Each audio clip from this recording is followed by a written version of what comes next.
I always feel like so happy and to enter this translation temple. We call it translation temple. Huh? And thank you so much for your dedication in bringing these teachings, these plantings to people in your own countries so that they can also find the truth inside. So I cannot express enough how deeply felt and how grateful on behalf of all people for the work you do here. And I just want to say thank you. Take a little look. Thank you, thank you. And today, what language is that in here? We have French, and then French. We have Portuguese here, Russian, Spanish, Italian. So we have 2 Italian countries. Italian, French, Portuguese, Russia, and Sweden. Spanish.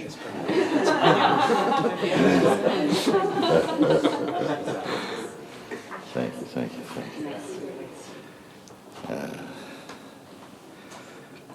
Somehow, when I'm sitting on the platform there, I'm always aware of you. Thank you. Love you so much. Thank you. It's so great.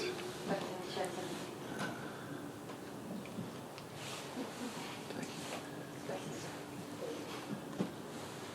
And I see the screens there in front of you also. Yes.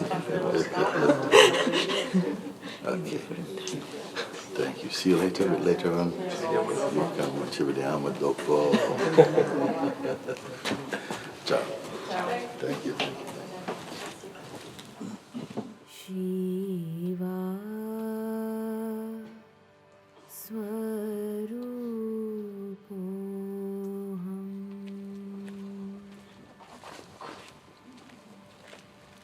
Advaitamananda Rupam Arupam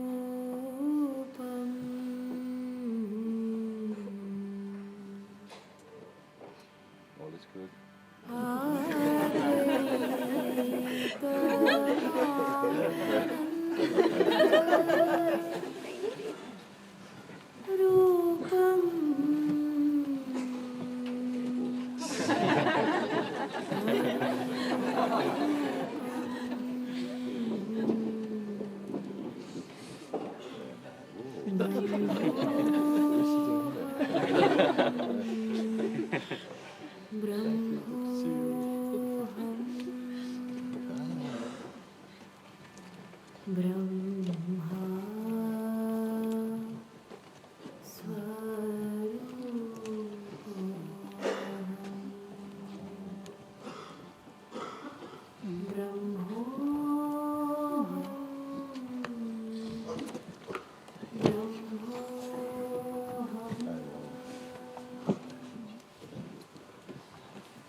So, namaste, welcome everyone to Satsang this morning. Welcome, welcome. Welcome all who are joining us via broadcasting for today's Satsang. We have quite a number of groups from around the world who usually when we have gatherings like this, retreats, many people come together to watch together in different parts of the world. And I'm aware of that. I was given a list of them, and it's always so happy feeling for me that we are all actually an extended sangha during these satsangs. So greetings to all of you. If I have a chance, I'll look at the list of who you are later, but thank you for being with us today. Very good.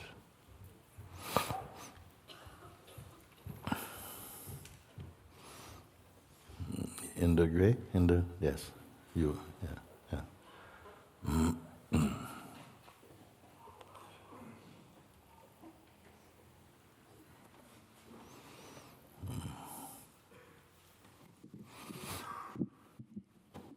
Thank you.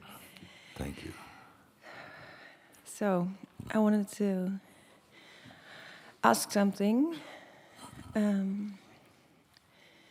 but what was it?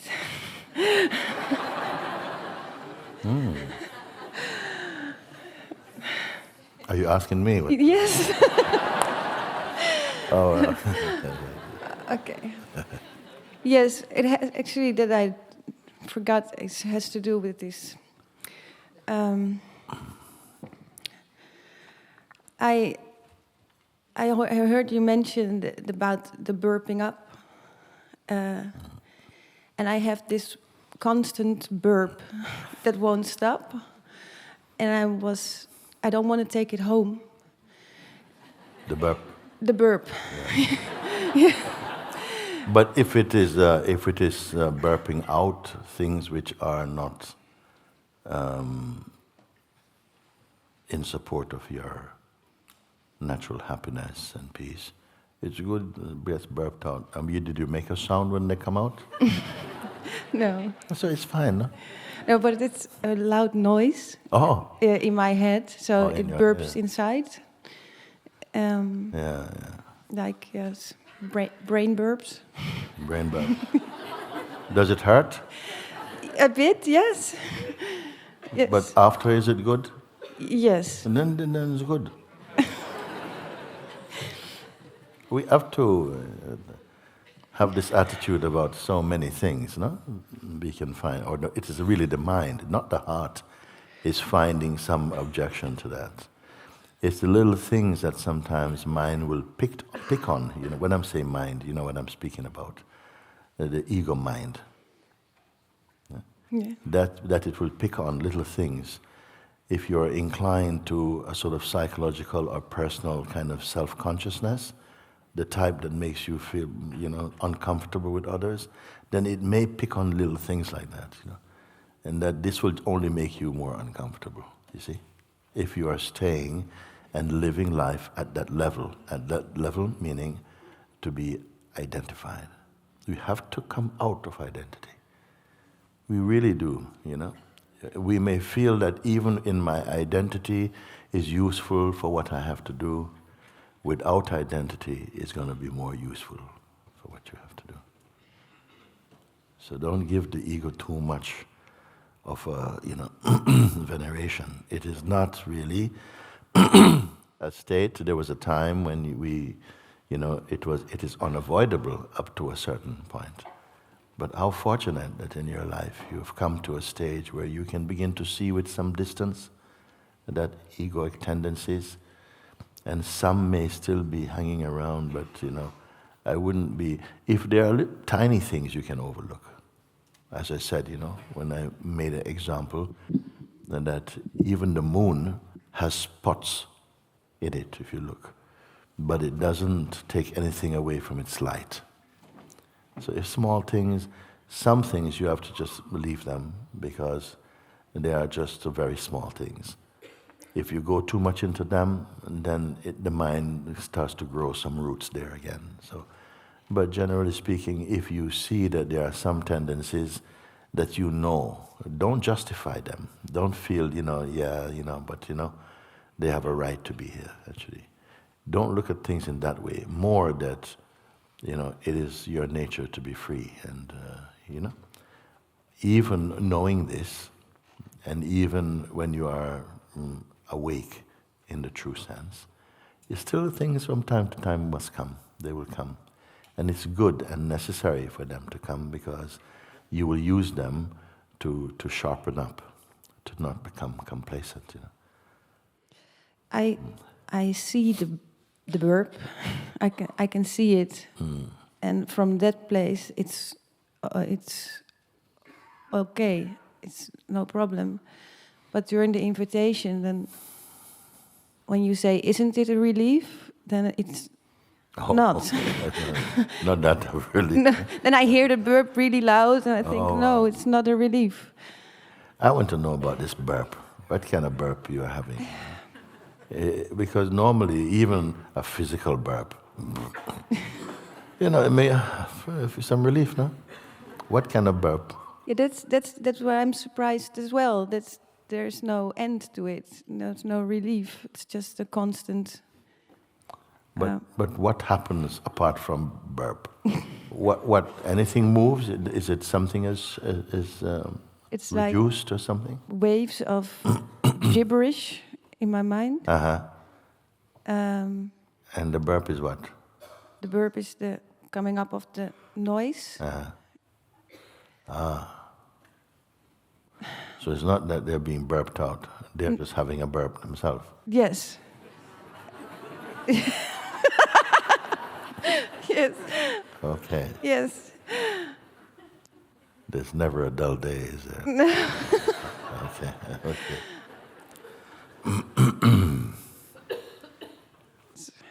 Then in that case, I'm inclined to say to you, don't think too much about it. Because that kind of ego mind grows on attention, The more you feel you have got this problem, the more the problem seems to be sometimes. No? These are not dreadful things, maybe uncomfortable, looking for an opportunity to grow more deeply roots or something, if you can put it like that. You can also ignore it. As you say, it's not that anyone, if you're sitting next to someone, they're not going to notice your burp, are they? No, I hope so, no. Then also you don't notice it too much, if you can, Yeah. Because all kinds of things come up in this body, lots of different, also from the mind also, body-mind, little idiosyncrasies, they come. And largely you'll find that the more you are returning to yourself, if you want to put it like that way, it's only a working word for now, because as you recognize the truth, you just acknowledge, but this has always been, this is the stable place, this is really myself, And speaking of journeys will not feel appropriate anymore, you see.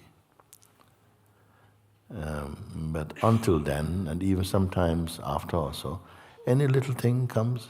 It's a living body and body-mind movements, they come. But it's not that they come, is that they don't create disturbance in you. You see? And that's not to do with them, that's to do with your attitude also. You really win when the psychological or ego mind becomes insignificant for you. When its play becomes insignificant for you. You follow like that? That, the one who is going, this and so many things have to be in place before they are momentary okay. This is, you are entrapped by this behavior and pattern, you see. You gradually see it's nothing. As I said before, you come to a stage where it's not that you don't care, but more that you don't mind. Things come, they go, not a big thing. And you will start to notice how much we speak about insignificant things. But you will notice them when you're coming out of them yourself. You see? Like after this retreat, maybe tomorrow, as you move back into the general play of life everywhere, you'll probably notice how noisy we live and how much unnecessary interaction, verbal interaction happens also. And you will notice that for a time until perhaps your own mind gets pulled back into that stream. But not necessarily. It may happen that somehow your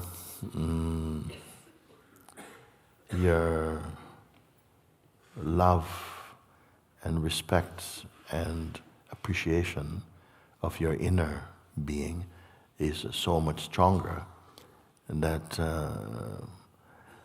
it's not that you get pulled back into the noise, but more you don't take it in that much, and you retain that silence. As soon as you're free, in the sense that I've been pointing out, you won't matter so much. It will take quite a bit to disturb you. Can you be disturbed? Yes, little ripples. And you will allow that. You will not feel, oh, I was disturbed. No, something can come, momentary, and it's gone. But nothing will so much, live and grow in a negative sense in you. You see? So I would advise, don't give it so much importance. You see? Because the more attention goes to it, the more you start to slowly identify that something is wrong with me and this type of thing. It is not like that. Nothing is wrong with you. Thank you. There's something else, but maybe it's inappropriate, I don't know. You decide. There is somebody here that I don't know, but I think he wants to ask a question. Thank you. I'm sorry. I think we have... have you been talking to somebody? No. No. Well, it's quite likely you're right.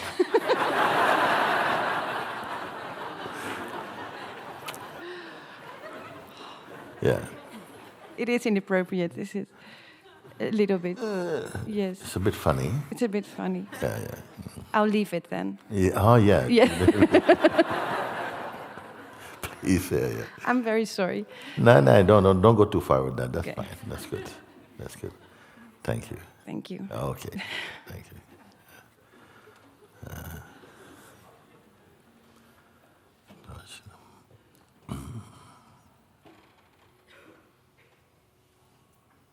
I speak with you. Yeah. You.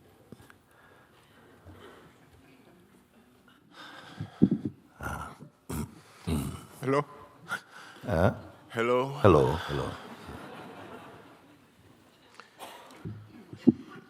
Baba Moojibaba, you are the pointer, and you're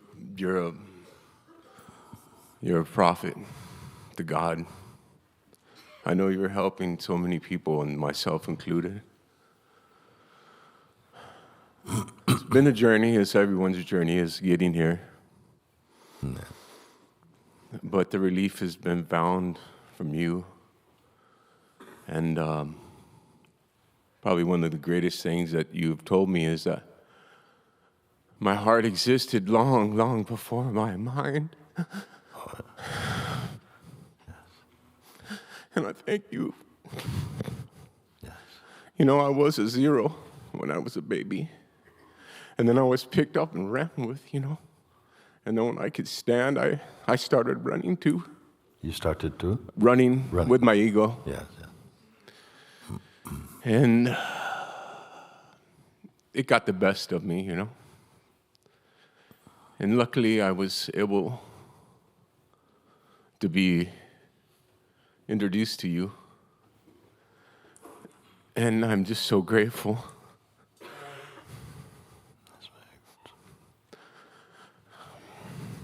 I just thank you so much. Thank you.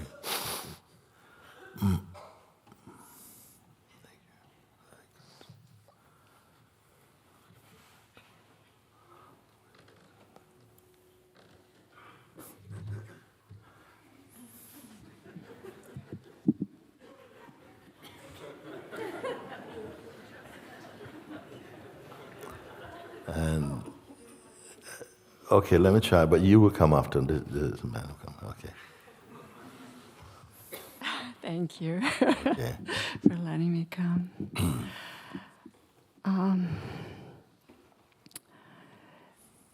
When I woke up the second time this morning, there was a story in my head, and it really needs to be told. And it is about a bear. It's about Mama Bear. And Mama Bear is raising her children, and she's cuddling them and feeding them, and then she shows them how to fish and find the berries, and she has this signal she makes when danger is about to arise, and she sends the kids, and they have to sit on a tree. They go to the tree. I actually saw this on TV a long time ago. It happens like this. And then when the kids are old enough, she will make that signal, and they will go and sit on the tree. And then she turns around, and she doesn't come back. And what the kids have to do is they have to not listen to what she told them before, that they need to stay on that tree because they will be very hungry up there after a while, and they will go down and get their food. Yes. And I think it's an amazing story for all of us who need to let go of somebody or something. Just needed to tell that. And Guruji, please, can you pray for my trust? Because I'm one of those who tie themselves to the tree, and I'm almost seeing it totally, and then I kind of back off and... Whatever is backing off, whatever is experiencing and relating to these images is also perceivable, but somehow life has to teach us again that we can observe things.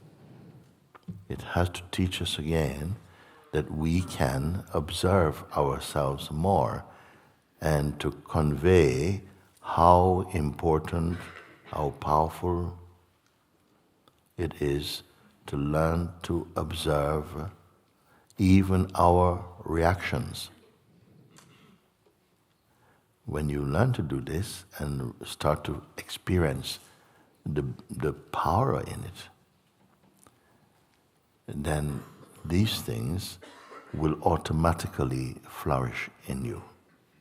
Again, life finds the opportunity to introduce, not to everybody in one sweep like this, but somehow there's one sweep of humanity here. I am pointing out again that we all need to learn and will deeply benefit from learning to observe more than to go with our reactions. You see? The more you observe, the less you enter the noise so quickly. When I asked and pointed to check in first, and here is empty, zero. Yes. When you check in, get used to checking in, a sense of stability develops, or we return to a kind of centering, which it seems many people don't experience. We are so much in our actions, interactions, reactions, and less into observing. It's almost as though observing is given very little importance. Very little importance. Even many people who discovered made many great discoveries, had to come out of that silence, like being silent and staying in your silence, and not let your attention be pulled away by the mind stuff or mind flow. And that simple thing, is re-establishing your stability, your groundedness, your natural trust, your confidence, openness, and so on. Well, I heard you say that before. You can imagine, and I've been doing this, and then what happens sometimes is extremely that it feels like the whole world is starting to I don't know what. Yeah. Observe that also. Oh. Observe that also. You see, that topsy-turviness of everything, observe that also, but don't log in. Don't log in. Sometimes we are too quick to then start to try and do something and to fix things. Yeah. But a greater lesson has been missed the more we pull in. Because remember, identity grows in the reaction and the action and the interaction more than in the observing. If you're quietly just paying attention, at first when I speak about observing, sometimes people think it's like just watching the show. No, it's not just watching. It's also watching the watching also. Please take a little moment or so to really feel what I'm saying inside you. It's not just watching the show. Because if you're watching, after a while, you'll see something and feel pulled into it. But I'm saying, not only watching the traffic of mind and thought and feeling, and outwardly and inwardly, be aware of them, but be also aware that you are aware of them. And that may feel, oh, you lost me there. I can be aware of things, but to somehow be aware that you are observing them, that may take a little getting used to, because we are unused to it. As soon as you get used to it again, you'll be so, whoa, you're so out of it. You're so out, So at a certain point, you can do both. I gave an example one time. When I was a little boy at school, one friend came and showed me a picture. I used to talk about this a few years ago. I'm going to speak about it now. He brought a picture, and at first, I'm sure some of you know this picture. And he said, what do you see? It was like a black and white kind of drawing like this, and I spoke about it. What do you see here?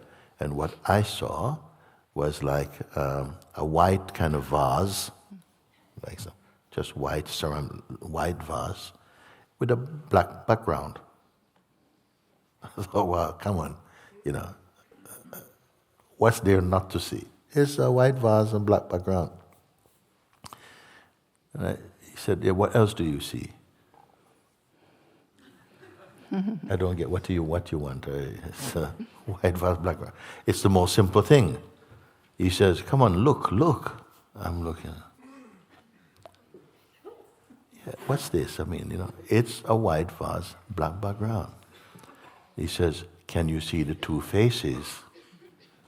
I said, yeah, it's over. What two faces? It's a white vase, black background. Then concentrate. Look from the black to the white now.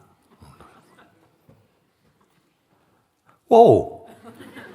Wow, that's amazing. I could see two faces identically facing each other now. Like that. I said, that is amazing. Where do you get this type of thing from? Huh? You know? Like suddenly, two faces appeared, but they were always there. Okay? It was a kind of optical, what they call optical illusion. No? First, I could only see Vaz because that's whatever. That was the first image I saw. So I always remember this. And now I say sometimes you observing something, you think, yeah, okay, I'm observing that. Then I ask, you are aware that you are observing this thing? You are also aware of what is the environment of the awareness like, you know? At first, what are you speaking, you know? I can only see these things going, look, tuk, tuk, tuk, tuk, tuk, tuk. What is that? What is there? Yeah, but you are aware that you are watching them, that they are being watched also? Yes, I'm aware that they're being watched. Can you just be the awareness itself? You see? And then somehow some people say, no, I don't know, that's just so hard. I mean, all I see is this. All I see is what is okay? What how do you do? Then gradually focus on the road. Then focusing happen. A little bit observing things is a bit like that. That you become much more aware of the environment of the seeing itself. When that clicks into place, you see, then you will not be so easily sucked into the traffic that is appearing in you. That is the beginning of preserving your space and your peace. And the more you look like this, at some point you can let the whole world, because if you don't, you'll find a lot of times you're trying to control the world. You have a picture in your mind of how things should be, and things have to be put into place. And if anybody disturb them, whoa, big trouble.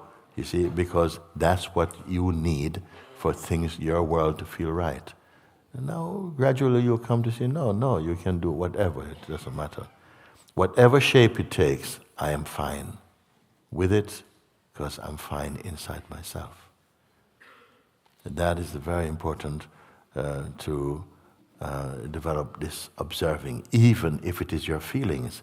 If you feel like, I just don't have any trust, or there's no patience, don't just keep saying that. Yeah, I have no patience, I have no patience. Observe your impatience. When it comes up, something wants to, but there's an awareness of that, and the awareness of that is not that. See if you can gradually, something also by habit feels, that's too hard, I can't do that. You see? Observe that also. Or the impatience, or the reactions to saying. And gradually you'll see that some space opens up inside your heart. That you can clearly know the difference between where you are and what you are perceiving. And that's very important. Thereafter, you will experience more and more peace. You can let life be more. You can let people be who they are more, rather than don't like them because they're different from you. Can you follow? Yes, when you have discovered your own centeredness, you can allow the world to be whatever it wants to be. It's not that you don't care, you don't mind also. And you allow people the freedom to be even false. Like I say, you're free to be free, and you're free to be bound. Just let things be. Very few people can do that. Just let things be. If they're letting things be, it's because they don't care. I'm not saying don't care, but don't mind. Then you're very present in life, and very effective also. You contribute by your very positive energy, your very centered presence. You are touching the lives of people without touching them. So it's very important, this thing. You start with telling me a story, no? It's a very nice one. And it triggered another story for me, if I can share with you. Can I share the one? Okay. You like stories, huh? So in a certain park in the town, there's a park, people go there for lunch, and it's a very nice park. They lived like a family of squirrels. You know squirrels? They are another word they have for them. Chipmunks maybe, but the family, but squirrels. This is an English story, okay? So a family of squirrels, they live up in the canopy of the trees, lots of trees, like a forest there. They live there, but from time to time people come to feed the ducks and things like that, and sometimes they come and they throw peanuts and stuff for the squirrels. And some squirrels come and they learn to take the nuts and they run off and like this, no? But one squirrel, he's coming closer and closer to the people. He's coming up. At a certain point, he's even taking from the hand the nuts. And people like, whoa, look, come. And like this. It's big fun. Huh? So this is going on now. The other squirrels, they're a bit more shy. They watch from tree, look what, no? But this one is coming, taking nuts from hand. So one morning, early in the morning, a man came in the park, to the foresty part of the park. And he goes there and he starts by throwing bread for the ducks, like this. And then he started throwing a few nuts around. And then the squirrels, they come, they pick up and they run off. They go off with them. And then this one is coming, he's putting one there. One nut there, boom. And the squirrel, take it. Then he put one right here. This, then he puts this one. Put his hand out. The squirrel take. Okay? Put another one from the back. Come. Squirrel, come, take it. Yeah? Squirrel grabs him. Yes. There's always one or two. Oh no. It's not going to turn out to be squirrel soup, okay? So you grab the squirrel from like you do with cats. Hold him, and he take his rucksack off the back, and he puts the squirrel in there on the back, and goes out quickly through the park before anybody could notice. No, in the bag, jumping bag, and he quickly makes his way. He's not living far from the park, so he goes there. He gets back, to his place. He has a garden, small garden, big oak tree at the end of it, and he takes the squirrel and he makes a knot and ties a knot like string around the neck, strong one, and then the other end he gives him like almost the length of this platform. He ties the other end to a brick, like a stone, but a brick, and then he leaves him then. And the squirrel, for the first few days, he's jumping around, just trying to get away, cannot get away. But over the course of time, the man comes home from work, he brings him some nuts, gives him some milk, put it down there, and the squirrel he gradually comes, and then he takes the nut, eats the nut, like this. And over time, you see what happens. He became more tame. And now, after a few months, even, all day he's alone. Then he hears the gate opening. Then gets even excited. My master is coming home. Yeah? Milk and peanuts. Very good. So, this is the life now of squirrel. And it goes on spring, summer, autumn, winter, spring, summer, autumn, winter. But what happened now? The neighbors next door, they got one dog. They brought a dog home. And this dog is a Doberman. You know Doberman? Yeah, okay. The Doberman is living next door now. And the Doberman, there's a little hole in the wooden fence. And the Doberman goes, looks there, and sees the squirrel eating his little nuts and things like this. And the Doberman starts, boom, poof, against the fence, and whoa, whoa, whoa. The little squirrel is, and the Doberman, and then what happened? The squirrel, out of sheer fear, runs to the end of the garden, like this length, and climbs up the tree, pulling the string and the brick with it. That's how afraid he is. Up to the top of the tree, looking, but he cannot stay because of the brick. It's pulling, and he has to come back. So far what's happening is he was free in the beginning, and then he got caught because of trusting the wrong people.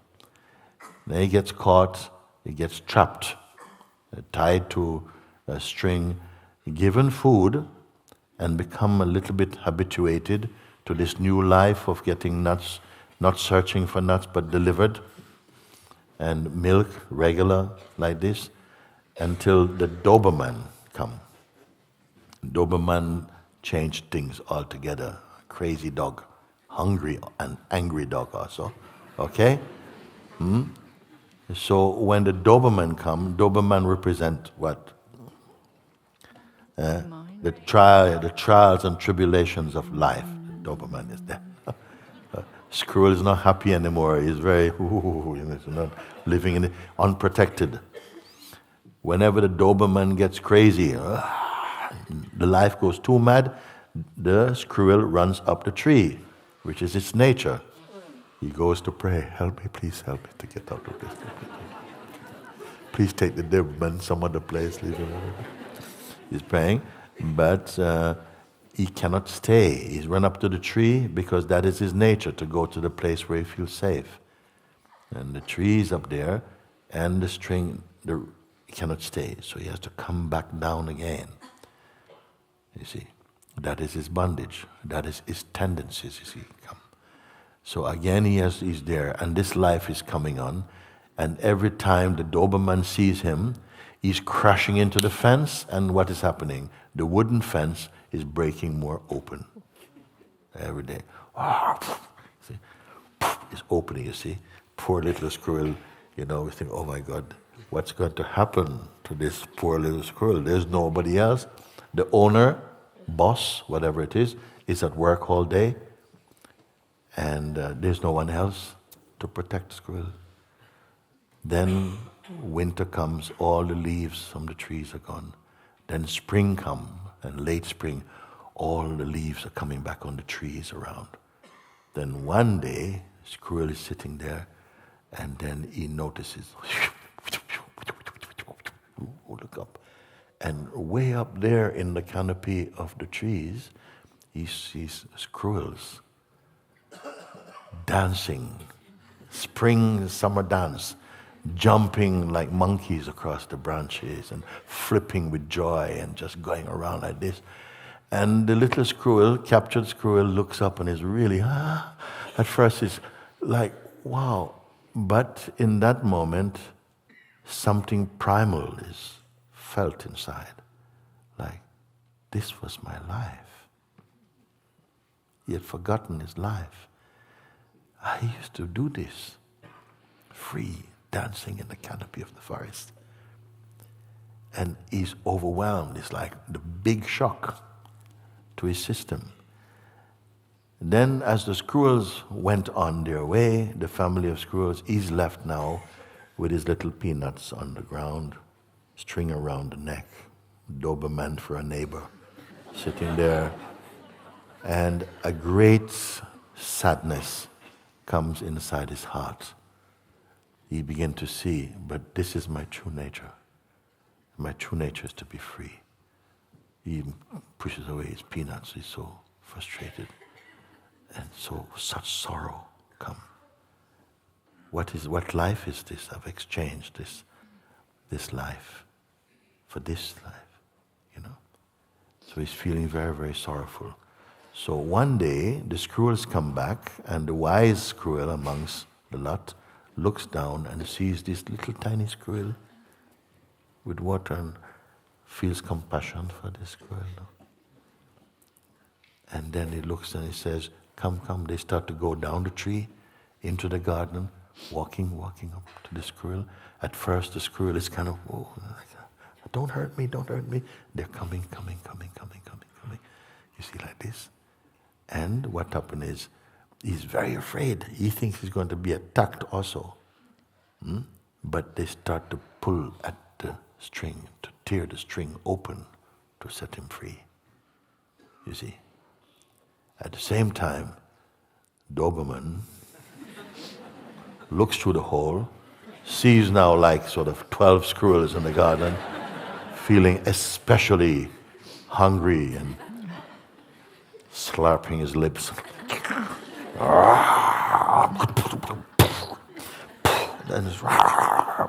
And it's a real crazy scene, can you imagine? And everybody's frightened, but the squirrels, some of them run, but the others are staying, pick. And the Doberman, and the fence is opening. Now there's an opening, he's coming now for them. And just as he, again, the fence broke open. And the Doberman, you want to hear the end of story?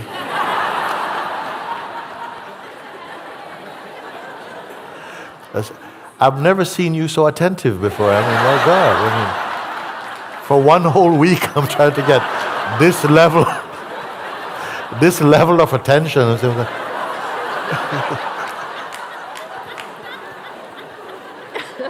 My God. Anyhow.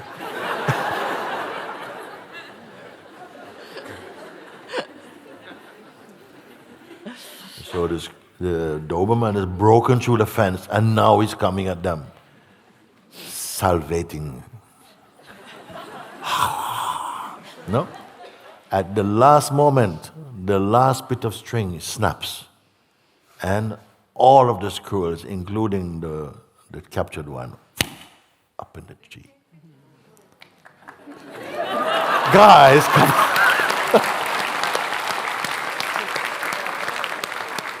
Okay, today we call this Walt Disney Satsang. Okay, everybody up in the canopy. Can there be any squirrel as happy as this one? As the freed one?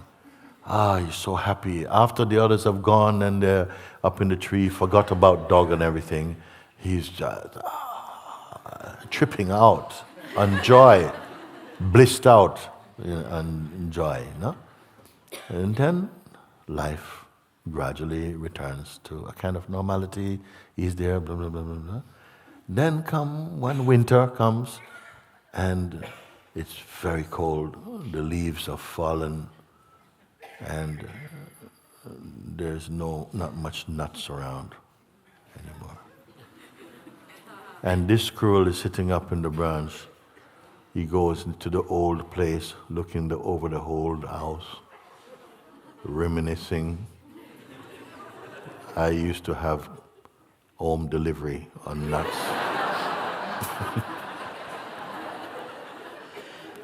Those were the days. So the wise squirrel comes and bites his tail. I know what you're thinking. Have you not learned, no? This is how you became captured. This is how you became captured. This is not the life for us. Our life is to be free, to have difficult times and beautiful times, but always free. And then the little squirrel is very grateful, remembers like this. Okay? So, you know this is not just about squirrels, don't you?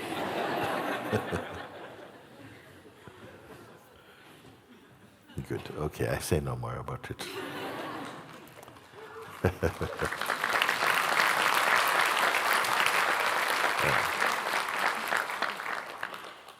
Very good. Thank you. I love you so much. Thank you. Thank you. Love you also.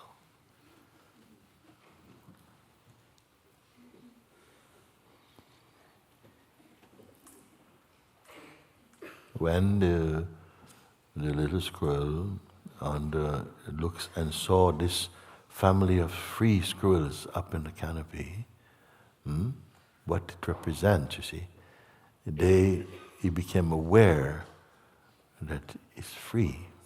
Freedom is his own nature.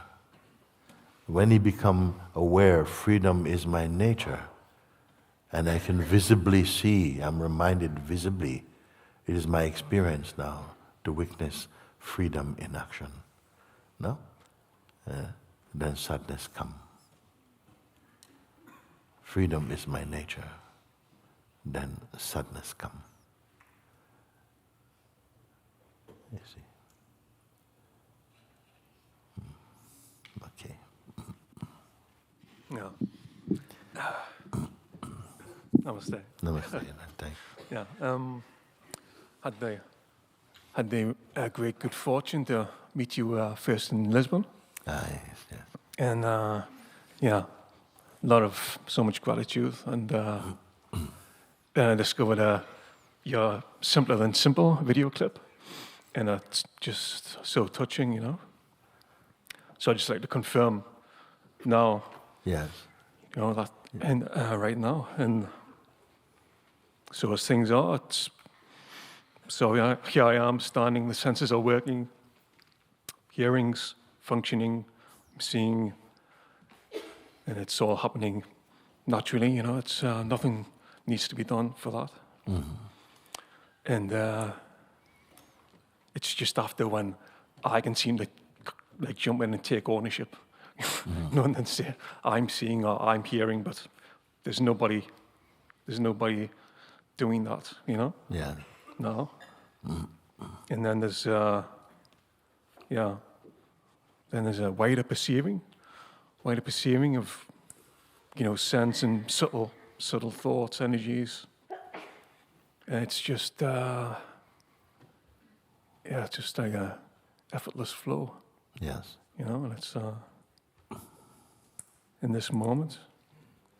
It's not like there's anybody seeing from the heart. It's just like kind of openness, you know? Yes.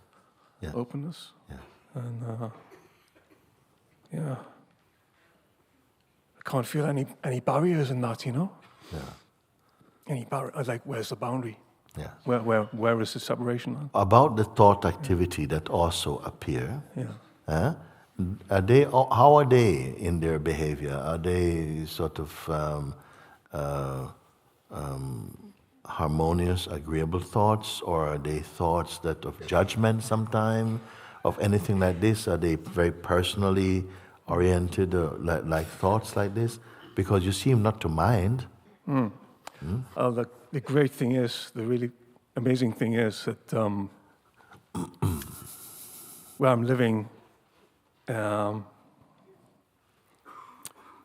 live above alcoholic and noisy neighbors, you know. Yeah.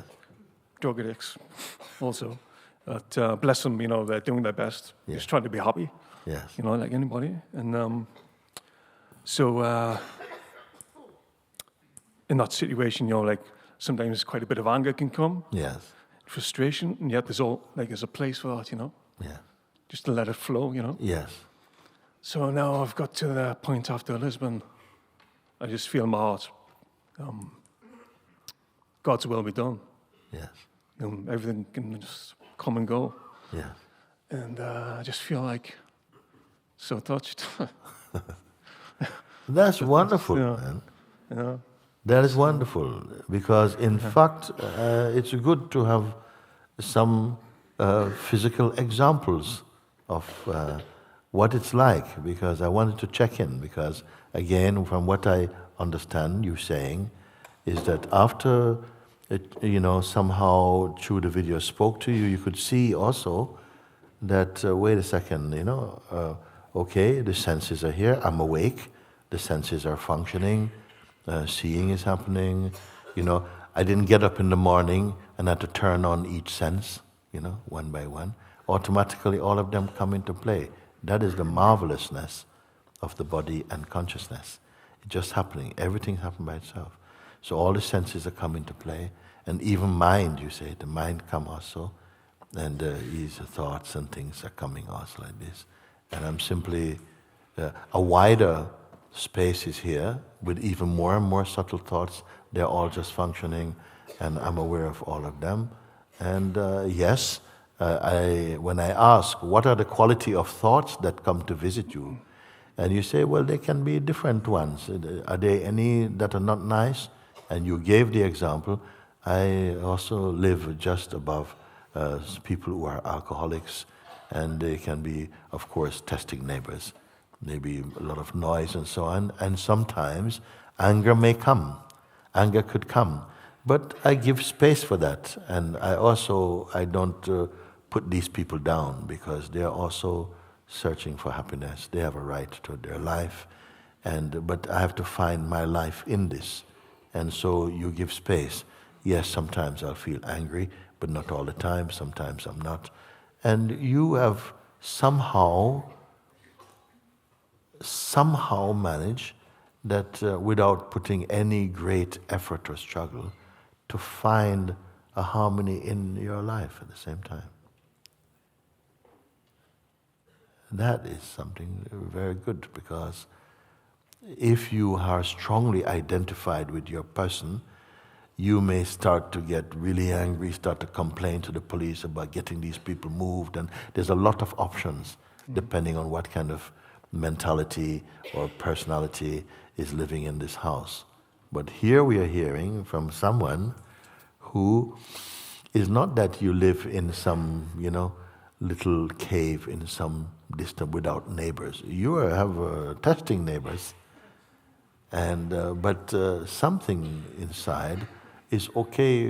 When I say it's okay with things, sometimes when something comes raw, then inside maybe something might go raw, but because there's distance there, it also, something is, I'm okay with that also.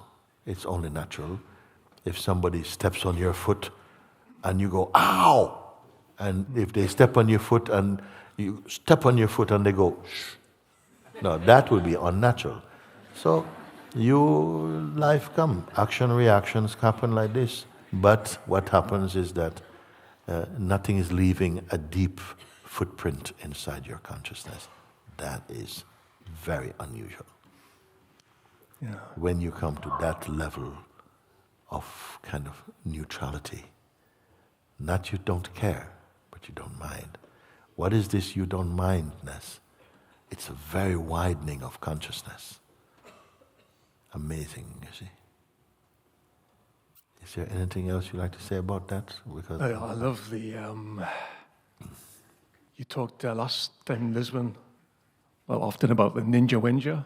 Oh, yeah. Ninja winja. And yeah, right after Lisbon, I felt the intuition come out really strongly. The key to that is gratitude for whatever is coming up, it's just like a wind. Just blows through. Yeah. And I say whatever comes, I'm just going to throw myself into it completely. Yes. Yeah. This is, within a certain context, this is as beautiful, I would say, example of how life can be lived. No? There's one more thing. This is beautiful, to go with the flow. Go with the flow is fine. But also to observe even the one, if there is one, the one who is going with the flow also.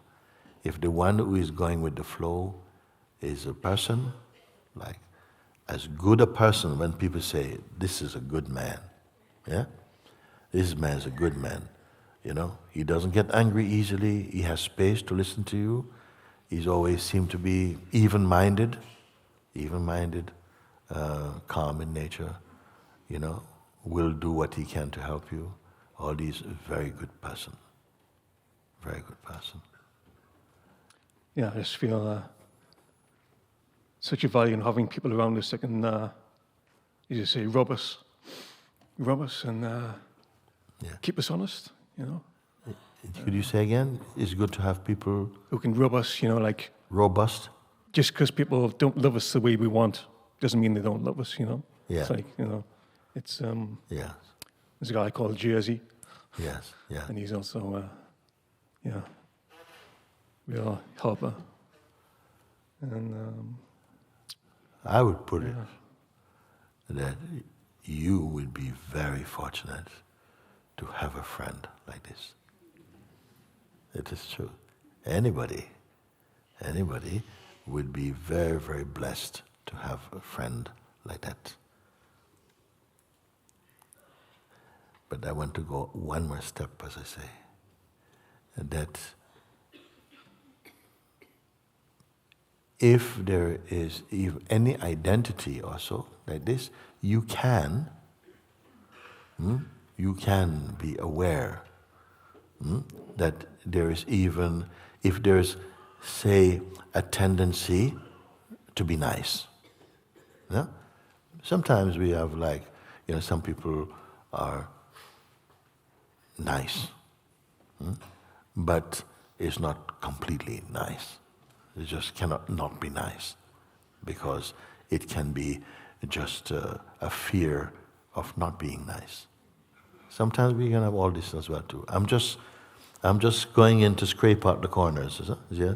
Maybe some people can be nice. I was giving an example one time, you know, that some people just have to be nice, you know.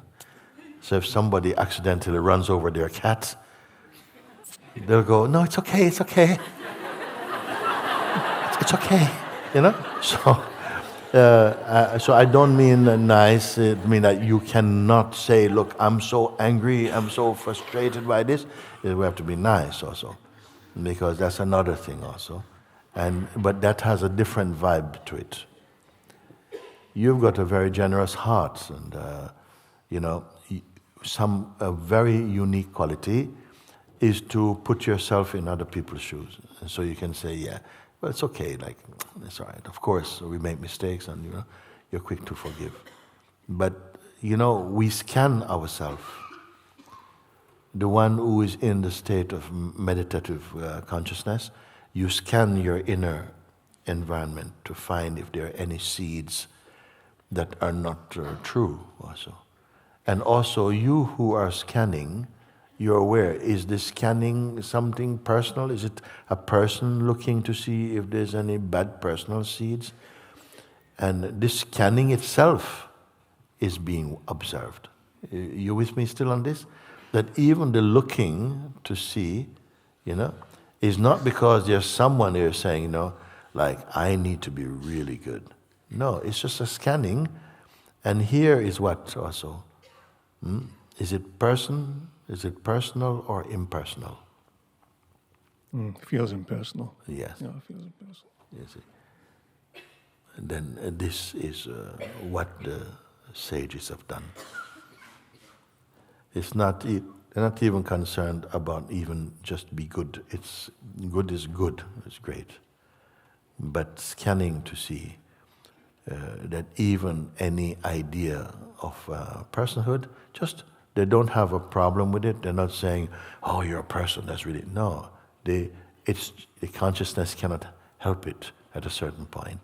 It just scans, and you know, whatever comes, with the strong I flavor in it, you know, I don't like this, you know, it's seen immediately, and it's somehow discarded. That energy is not given space to grow, you know. Now, that may come later, but to meet someone who has this generosity of being, that also is rare. Usually we have somewhere where there's some button that you can press and the sirens go off. But generally speaking, you know, it's not to catch people out, just that the one who is really drawn to awakening, or just naturally, whose mind is one with their heart. This is rare. Be in the company of such beings. Be in the company of such beings. endless gratitude, and don't know what more to say really. It's When you mentioned gratitude, actually, I felt it in you, and I feel again how we spoke, because one time I say that even if you're feeling low, and your energy field feels a bit contaminated or something like that, you can, again, I recommend just to start to say thank you, thank you, thank you, thank you. At first, maybe you feel nothing. At first, maybe you feel a fraud, because what have I got to thank for? Look how I'm feeling. The mind is going, what you got to be thankful for? Look how life is treating you. What are you thankful for? But go past this noise. Say thank you, thank you, thank you. And like this, just say thank you, thank you, thank you. And see what happened. See what happened. Yeah. Just do it shortly. Thank you, thank you. And try to do it with feeling.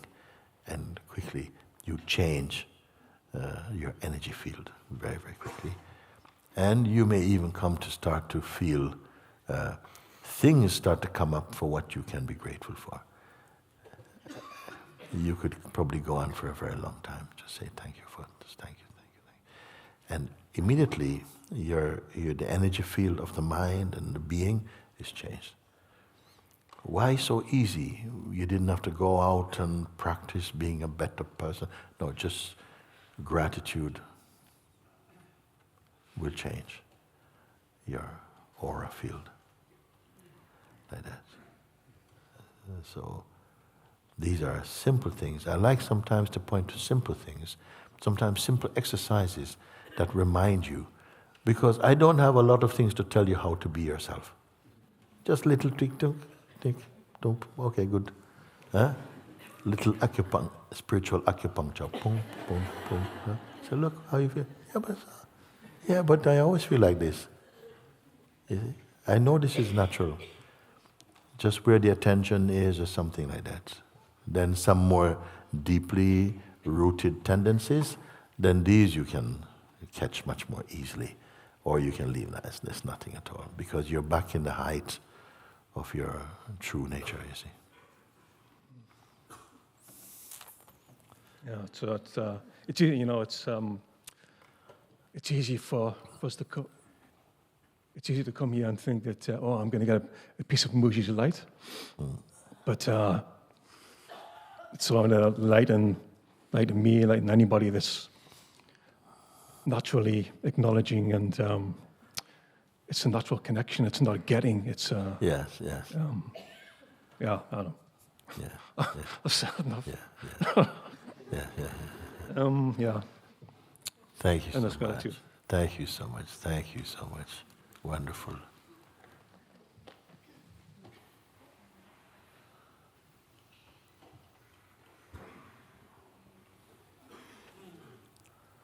Did I call someone before? No. Huh? Okay, come, let me hear what you have to say.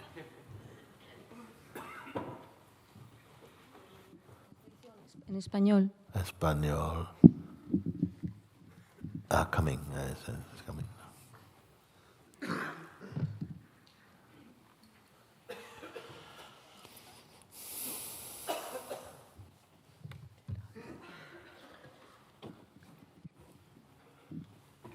Okay.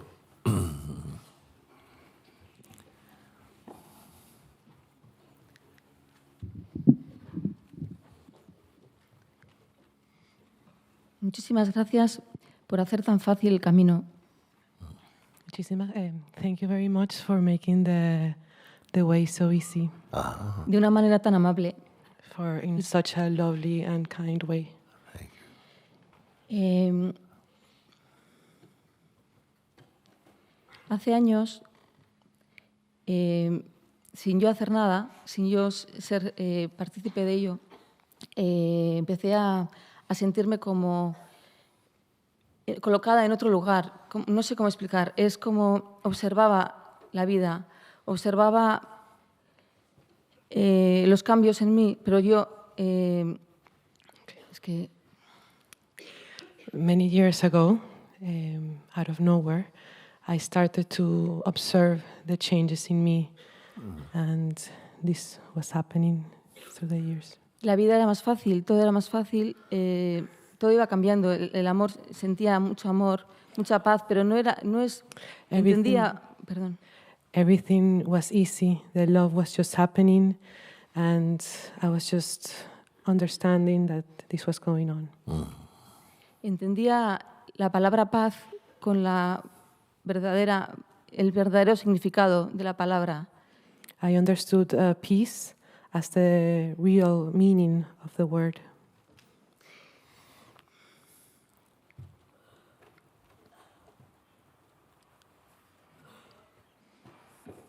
Y sé que estoy cuidada por la vida y que la vida es que estoy nerviosa.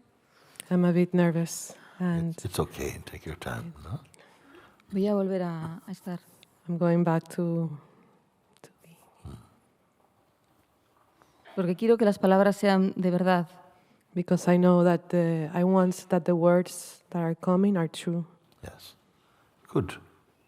Okay. Good.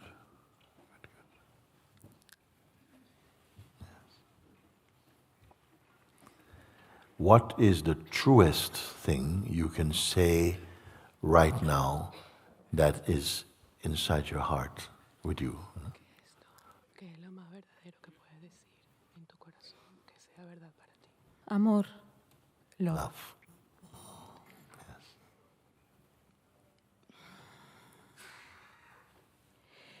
Yes. La vida era la misma, todo ocurría, pero yo, la que lo observaba, no reaccionaba como reaccionaba antes. Era como mi mente estaba como en paz, era como que, bueno, es una sensación física, ¿no? Como que había silencio en mí. So it was, there were moments of immense peace, Yes. and there was silence in me, and this peace was being felt through me. Y en ese estado soy capaz de ver lo que ocurre sin yo ser afectada. And in this state, I'm able to see what's happening without being affected. Yes. Pero ocurría que en ese cambio había personas que me decían, quiero la paz que veo ahí. Through these changes, there were people who were telling me, I want that peace that I see there. Yo no podía dar nada porque la paz yo le decía, la paz la tienes tú eres igual que yo. And I couldn't give or say anything because the peace is in you. I cannot give it to you. Y sobre todo lo que quiero decir es que no hay nada que hacer, que ocurre sin tener nada que ver en ello. And I want to say that there's nothing to do. That is something that is just there and it just happens without doing anything. Well, I want to speak a little bit about that. Okay. You see, because the peace she did not create. No? Yeah, the peace. You put your headphones on again? She doesn't have the headphones. Really? Ah. Yes, help her with that.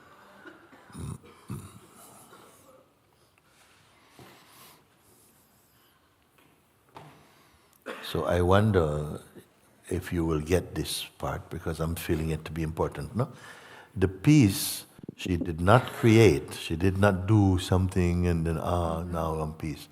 The peace is here already. Actually, peace fills the whole universe. Is peace. The whole universe. Peace does not need people to be peaceful. Peace is, life is, no? So the peace is there, no? Now, what can obstruct or interfere with peace? The peace is there. Even peace itself cannot be disturbed. Peace itself cannot be disturbed. But The one who is experiencing peace can be disturbed. You follow? Peace cannot be disturbed. But the one who is feeling, I want peace, just be peaceful and thank you, and the one who experiences peace, this one can be disturbed. Now, who is this one?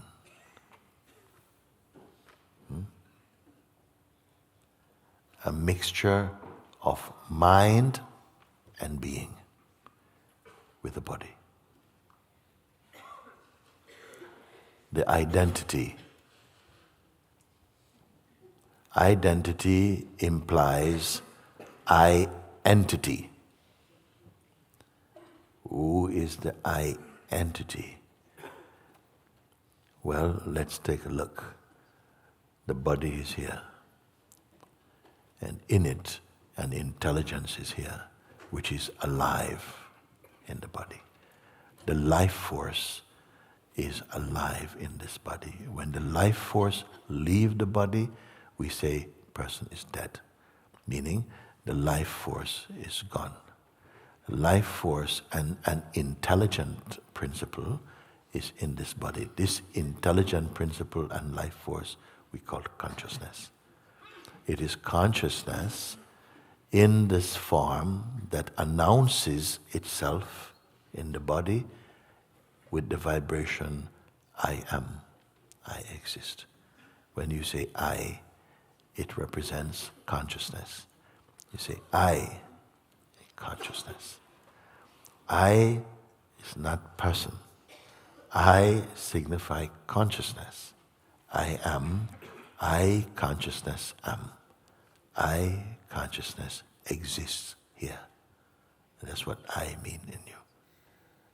But it got converted because a belief came, I am the body. That was one of the first, the belief, I am the body. You can say this is the fall from grace a little bit, no? Yet it was something that is meant to happen. The I, which is consciousness, becomes me. The I, me person, meaning I am this body, and whatever conditioning and environmental influences come, shaped an identity called me, which is my belief, my conditioning, my tradition, all of this grew on top of the basic I am consciousness. The I am consciousness did not go anywhere. It is the root. It has to be here, behind the mask of the I person, is the I consciousness. But this is a living mask because it is made out of belief. And that's how the sense of the person comes. Sri Ramana Maharishi, he make a statement which I want to share again today. When he say, the I removes the I, yet remains the I. Some people go, what are you talking about? How many I's are in here? What does he mean? The I removes the I, yet remains the I. I'll explain. The I, the natural intuition, the signal of consciousness, the I consciousness, removes the I, me impersonator consciousness, the I, me person, okay, removes that or transcends that, and again remain in its natural uncontaminated I amness. That, he say, is the paradox of awakening. The I which you naturally am. When you say I, it denotes consciousness, the godly presence. I am. It never leaves you. It never leaves you being you who. You are he. You are that. But when you feel you have personality, then the consciousness feels like it's something belong to you. But this you don't exist apart from belief. And this is one of the most challenging things to communicate in the human consciousness at first. Because we become so habituated to believing that we are the I, me person. The consciousness became personal when it is in fact impersonal, you see. That is its power.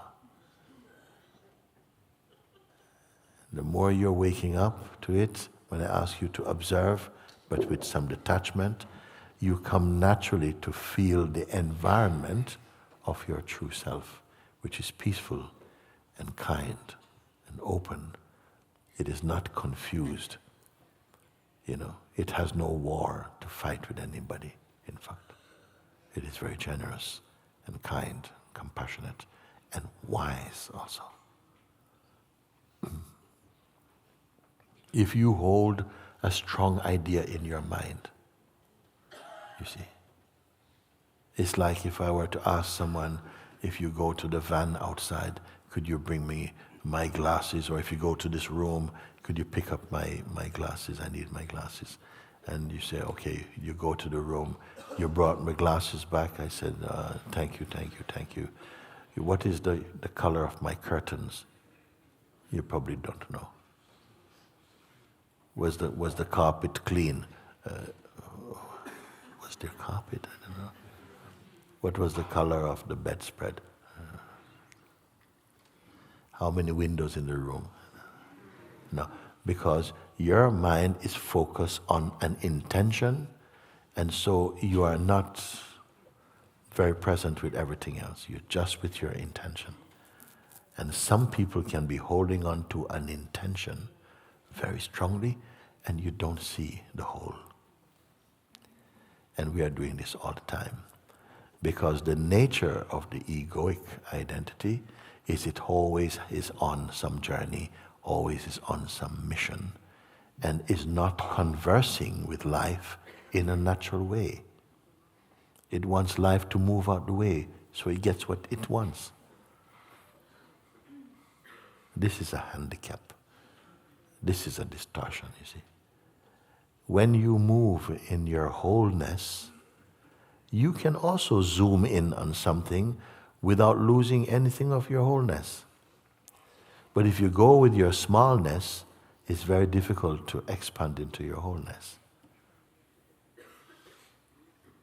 So again, Ramana's statement, the I, the natural feeling I, that denotes consciousness. And the consciousness, not in its highest form actually, in the highest, the supreme one, it doesn't, we can call it pure awareness, is a very good, many people, I like this term because it's more neutral, it doesn't have too much religious significance, and some people feel awkward with religious phrasing. I don't, you know. So I will call things God, or pure consciousness, or pure love, or truth. It's all fine for me. So in that purest of the pure, that does not have anything to overcome. It is never other than itself. But when it shines, the seed called I in the world was created for that I am consciousness, to taste, experiencing. But in order to do that, a tendency happens to identify with the instrument in which consciousness will work, and the feeling I become, I am this body, I am this person. And with that consciousness, that is also consciousness too, but its range is very small. Its range for love is very tight. When you return to your natural state of consciousness, you don't find anyone your enemy because they have a different color, or they're from a different religion, or from a different country. Because you are expressing from universal consciousness. And that is natural and is the nature of human beings. The rest is a corruption due to the fact that it got converted or hypnotized into taking on a lesser state called a personacy. This you must outgrow. The thing is that once the consciousness has fallen in love with personhood, it's very difficult to convince it to return home.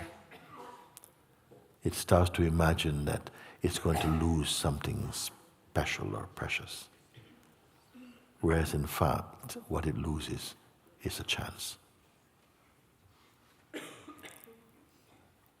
And those of you, I don't know who you are, in whom these words are somehow being transformed into spiritual essence, you will find your way. You will find your way. For everyone who comes here, there's no reason why your life will not rise up to a higher standard, to a more harmony, more lovingness, quick to forgive, positivity, compassion, some wisdom. You should grow. You will expand a bit more out of the grip of personhood. There's no reason why not, unless you are stubborn. And there's some people stubborn like a donkey. They come. They say, well, why you come? But such is the world. Okay? But if there is in you the resonance that what is being pointed to, you can relate to that, and you can continue to be open to it. You're not being given a bunch of sweaty exercises to do. All the exercises are pleasant and simple. They are in effect like giving you a spiritual mirror in order to perceive a reflection of your true self. So to the extent that you are open and that you have a yearning to come closer or to meet or to merge with the God self, or with consciousness if you prefer this word, or with the Tao or whatever way you want to call it, or with the essence or truth, or the natural mind, whatever name, doesn't matter for me. An intelligent one knows it's all synonyms for the same one truth. In fact, the one I am speaking about is beyond name. It's also beyond time. Time says all that you see, all that you believe, all that you imagine, all that you remember, all that you perceive in any zone of time, time says all these belong to me. Time is saying all these things belong to me, time. I eat them. I eat all of them. The only thing I cannot eat is that from which I came, pure consciousness. That eats me.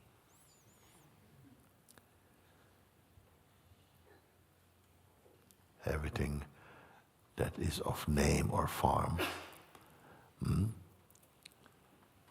will be subject to change. All that is existing, available to the senses and the mind, there are clouds passing. It's fine. You will come to see and be grateful for changefulness. I'm only pointing this out so that we give up the idea that you can make permanent what is by nature changeful. If you're searching for permanence, you must find yourself, your real self, not merely personality. That is my good news, and more than good news, invitation and possibility.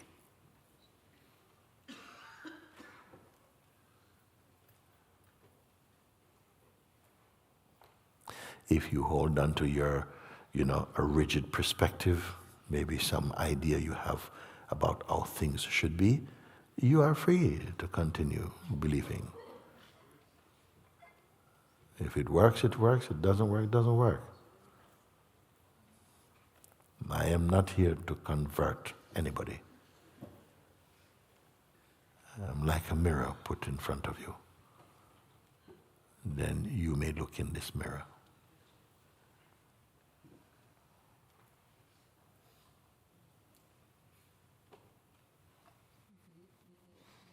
De verte, primera vez que te veo. I'm very happy to see you. It's the first time I see you. Y para mí, el estado de densidad, hablas de vacío. Yo siento como una totalidad, un grande, un amplio vacío todo a la vez. For me, the meaning of the isness is the totality. Yeah, Because I totality feel is good. this vastness all over. Totality is beautiful. Vastness, beautiful. Yes.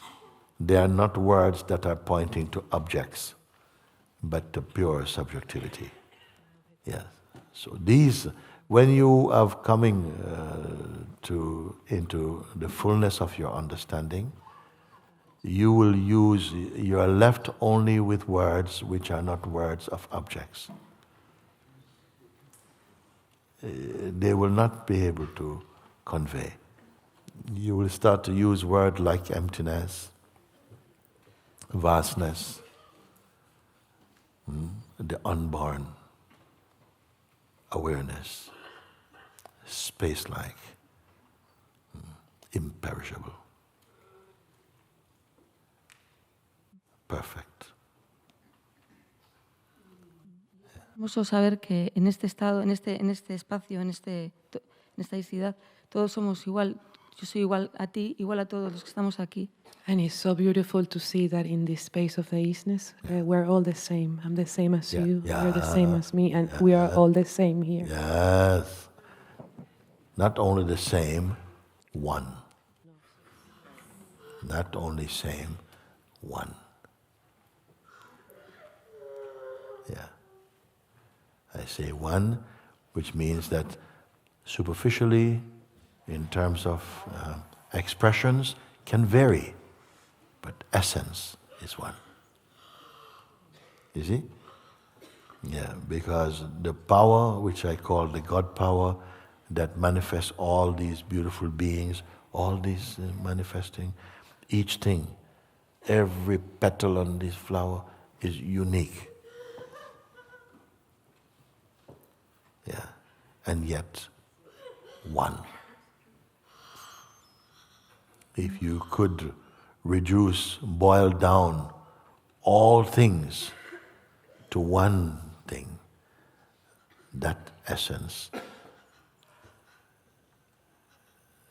it will be one DNA as pure consciousness.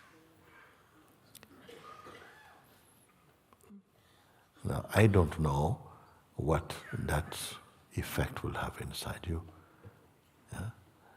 Everything is only to show you the unity of existence. Yet it is perceived in such diverse ways and sometimes such distorted ways. When you discover here, you will naturally know the unity of all things, and you will be yourself the unity. The unity appreciating the unity. Consciousness loves the company of consciousness.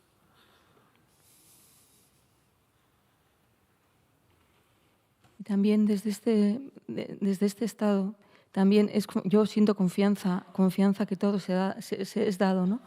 Y es una confianza verdadera. And from this state, I trust that there's trust, and that trust is a true trust, and is here.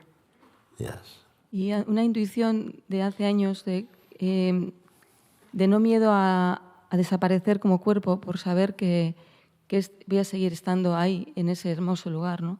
And que no es lugar. I've been having this intuition for many years as that there's no fear of leaving the body because this unity is going to be. Yes. Lugar que no es lugar, es un estado, no sé cómo decirlo. In a place that is not a place, that is a state, and I don't know how to say it. Even now, that state exists here. Even now, all this is existing in that natural state. We have to, don't wait for the body to be taken. Yeah, when that time comes, it's not yet. While you are in this body, find this state also. Sí, y yo tengo mucha cercanía a la muerte por mi trabajo y muchas ocasiones al ver la persona morir, yo siento en mí, por ejemplo, mi madre cuando se fue, sentí un alivio, alegría, yo como... And because of my job, I am very close to death, and recently my mother passed away, and I was feeling joy and happiness. Era certeza de que estaba en paz, no sé cómo decirlo, la certeza de que ella estaba bien, estaba mejor. I was feeling the certainty that she was in peace, that she was better, that she was okay. Yes, it's beautiful, like in countries like India.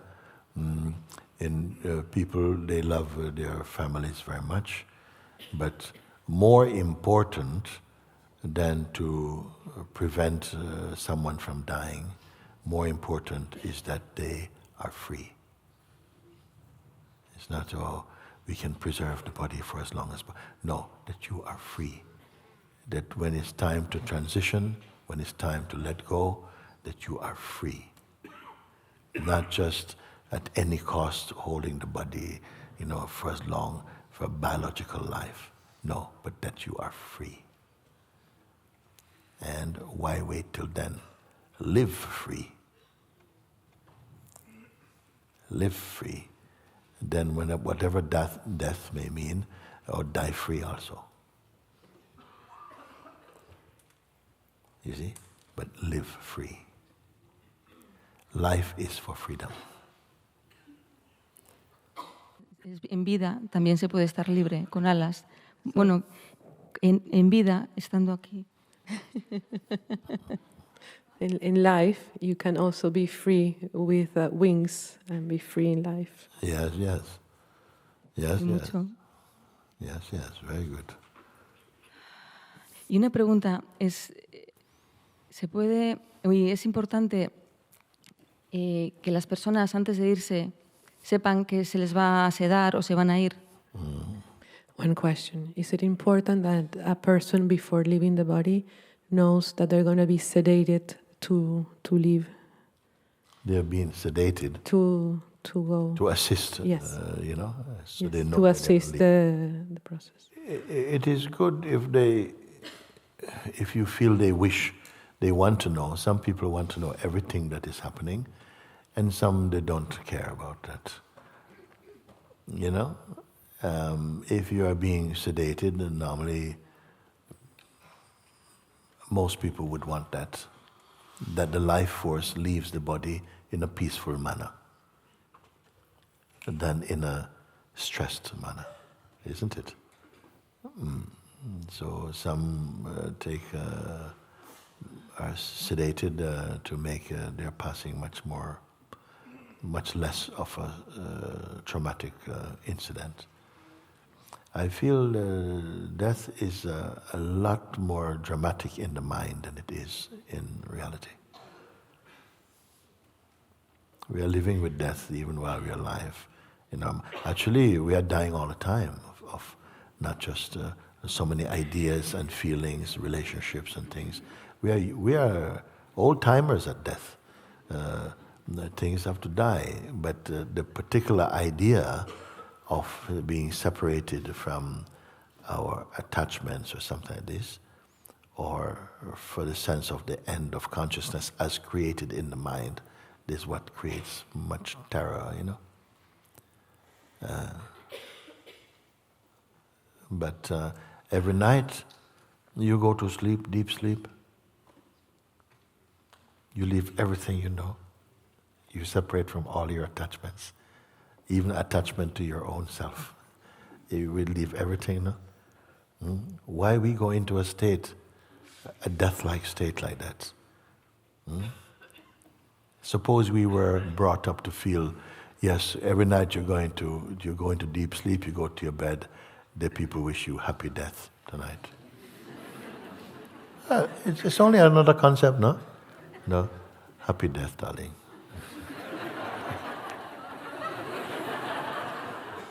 Why not? The term is different, and also we go into a state of complete emptiness because we expect to wake up. You see? So then, okay, good. See you in the morning. Y completo vacío sin sueño. Complete emptiness without sleep. Yes. Porque el sueño es pensamiento. Because sleep is thought. Yeah. Complete emptiness also you experience in waking state. Even with mind. Can I say like that? Even with mind, you know? You could be the one who knows, no, never mind the mind. You know, there's nothing, it cannot disturb the emptiness. You see? If you think emptiness is like, not even whisper. No? That's crazy. That's crazy. Emptiness? No, empty means that you are not swept away, your attention is not pulled all over the place. You are self-aware of yourself. Not personally, of course. That is empty enough. Then, how wonderful. You can move in the world, converse with every kind of person, and you're empty. In fact, it's the only way you can converse with everybody is if you're empty. I say it again because it's worth it. It's the only way that you can converse with everyone is if you're empty. Because the minute you touch something, you become something, then you don't like this type. You're not ready. If you're empty, you can meet the universe. Are these words too big for you to hear them? I feel we are speaking into each other's heart, no? She knows also. Porque es diferente cómo estoy hablando ahora a cómo estaba hablando al principio, porque no estaba en donde tenía que estar. Because it's very different how I'm speaking now as how I was speaking at the beginning, because I was in a place I was not supposed to be. Yeah. Good also. Yeah? You can start just in a little bit after you find, no, you cannot use those words. She actually said, can I stop for a minute and just come back? Yeah. Sometimes the mouth is going too far. You just say, stop. Be back here. Then speak from here. You see, something pure. And get used to it. It's very nice. Sometimes your life can begin at 30. Can I ask something related to her question? Okay, yes, come on. Your life can begin at 40. Your life can begin on your deathbed also.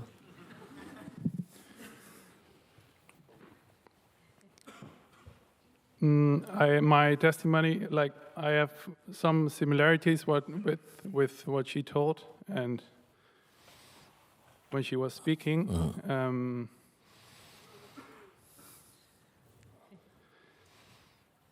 I realized that I have something she was for me talking about two states.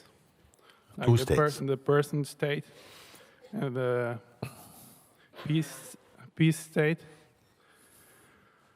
And I wanted to know, I have also some people talk to me and they say, when I'm near to you, I feel in peace.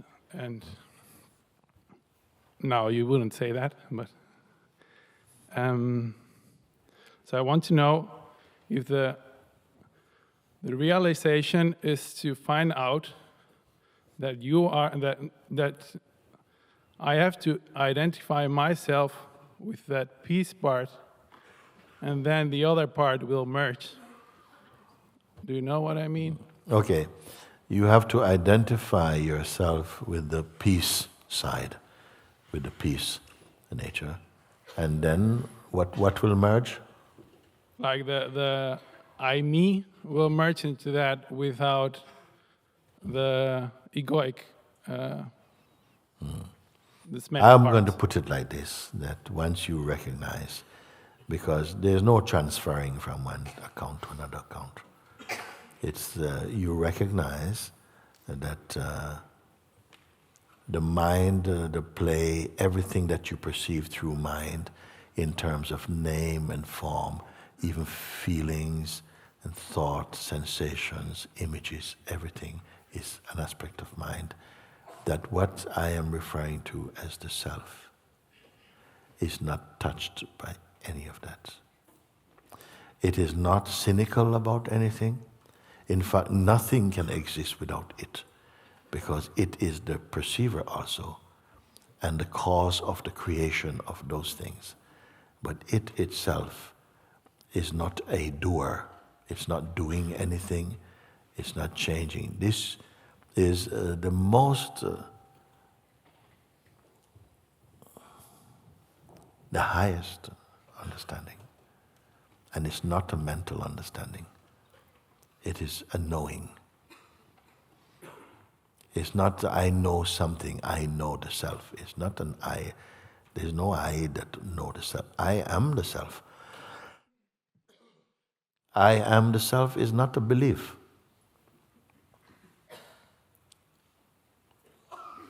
I don't have to say I know the self to be the self. I don't have to say anything at all. Whether speaking or not speaking makes no difference. I am that. All is that. When I say I am that, I don't mean I personally am that. I means that. It has been resolved here that that is what is here. The sense of the person, it has some echo inside. I can speak about my childhood. I grew up in Jamaica, I lived in England and stuff like this, But I can't catch hold of that. It is like it's like I say, when now the sun is here, sometimes you can see the moon at the same time as the sun. But nobody pays attention to the moon when the sun is here. So my person, my mind or person, is like looking at the moon when the sun is here. You see? If I speak about it, it must be because something in there might be useful to make an example. But I'm not living there. It exists somehow, this thought or this memory is there. But it is not significant here. I mean like that, And so,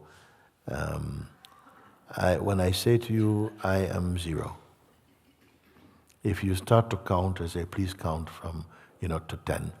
You start 1, 2, 3, 4, 5, 6, 7, 8, 9, 10.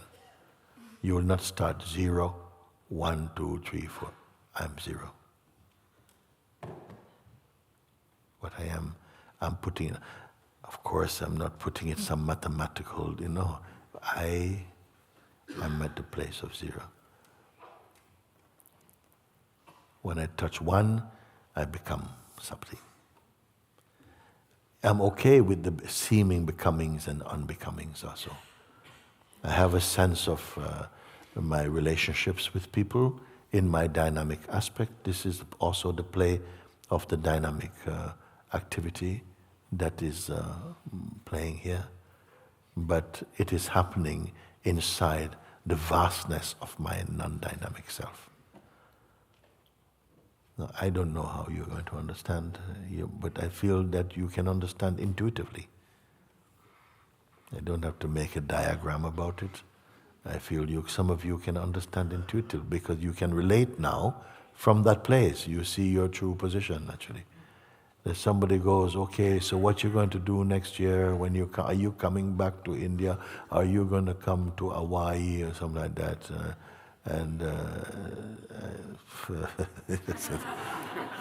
Maybe what I can say, inshallah, if God wills, it's like that. But I'm not waiting for something like my breath. I'm not preparing for 5 breaths away. I'm not connected with the last breath. Like there's just a space, there's just a vastness, all the air is here. You breathe it in and you say, my breath. You breathe it out, where's your breath?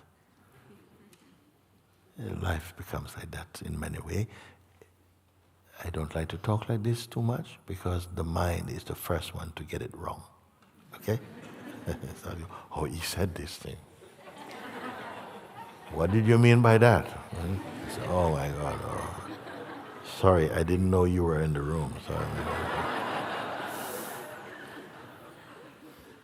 This is open space. We are listening in the listening spirit, not just with the mind. That you're listening in open terrain. We don't mind. The essence goes inside. Just like when you eat food, there are different qualities, there are different sort of like, you may say, different qualities in the food that goes to different places. So do you have to know where they go? No, everything is taken care of.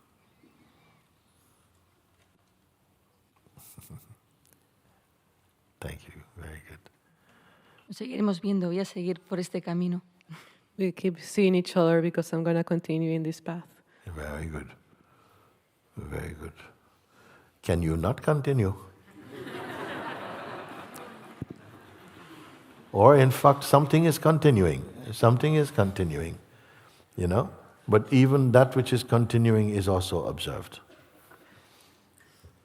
Can I say that? I have to keep pushing right to the hilt. Yeah, something is continuing.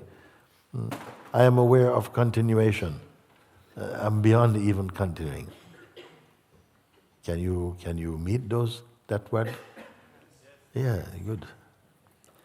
And then absolutely empty, empty, empty, and yet empty, empty, empty, and you are still you are even more here, fully.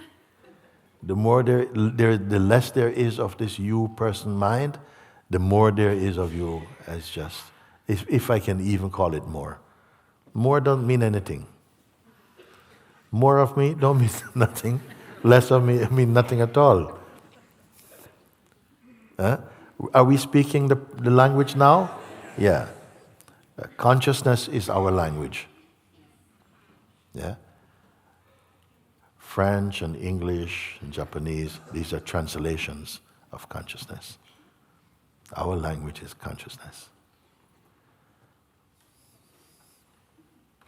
Much bigger than our conditioning, social, religious, whatever, national conditioning.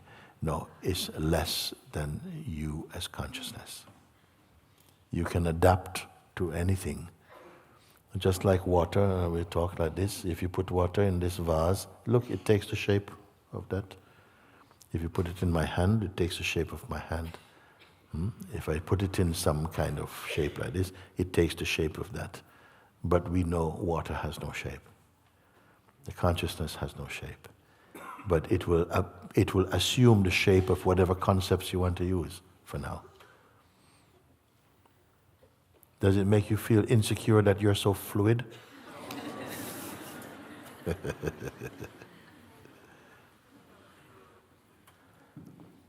Thank you, thank you, thank you, thank you. I go back to you. Can I read a little bit now? Read a little bit now, so you can relax a little bit and let's see what we have.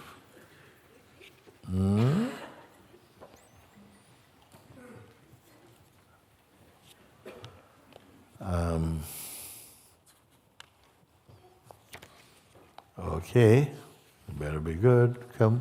Who is saying there? Okay, come. You want to?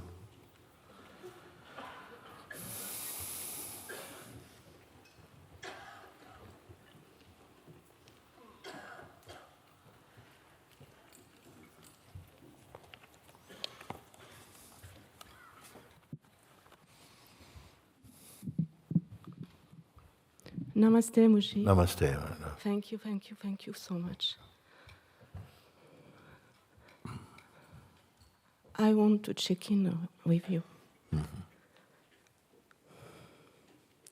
I am here.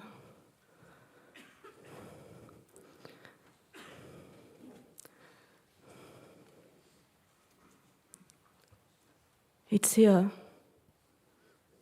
All the time. It's not in time.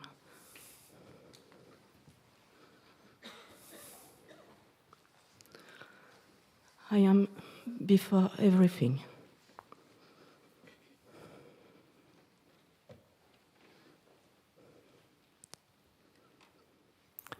That is true.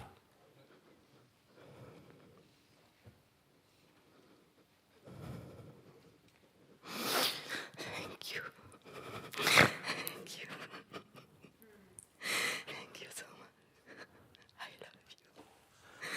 I love you.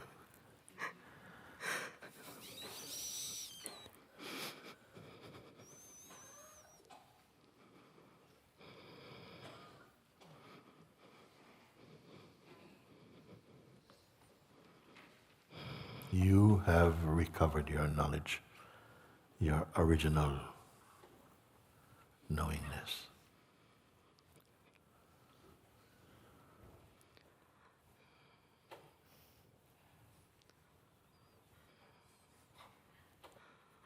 Even the words are merely an afterthought. You are that. All is that, but in each instrument, it is realized uniquely.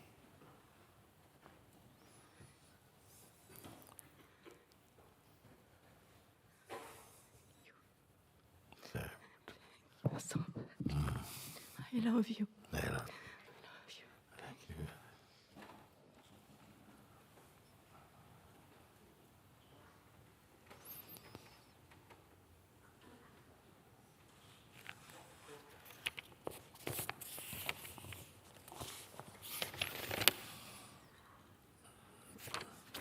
Namaste, Master. Some fear came up about being one or being two, about duality. I have stopped because I am afraid of realizing there is only one. How is it possible? Am I one? Thank you, getter. Getter. That's it. I will read again. Namaste, Master. Some fear came up about being one or being two, about duality. Before this fear came, what was your state? Just you're here.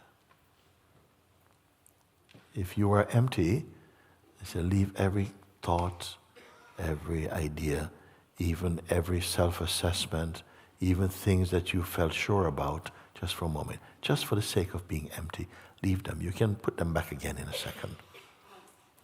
Yes, I won't cheat. Leave everything. So you're just here.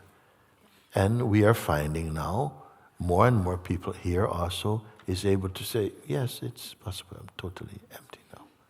You know. Is emptiness something that I have done?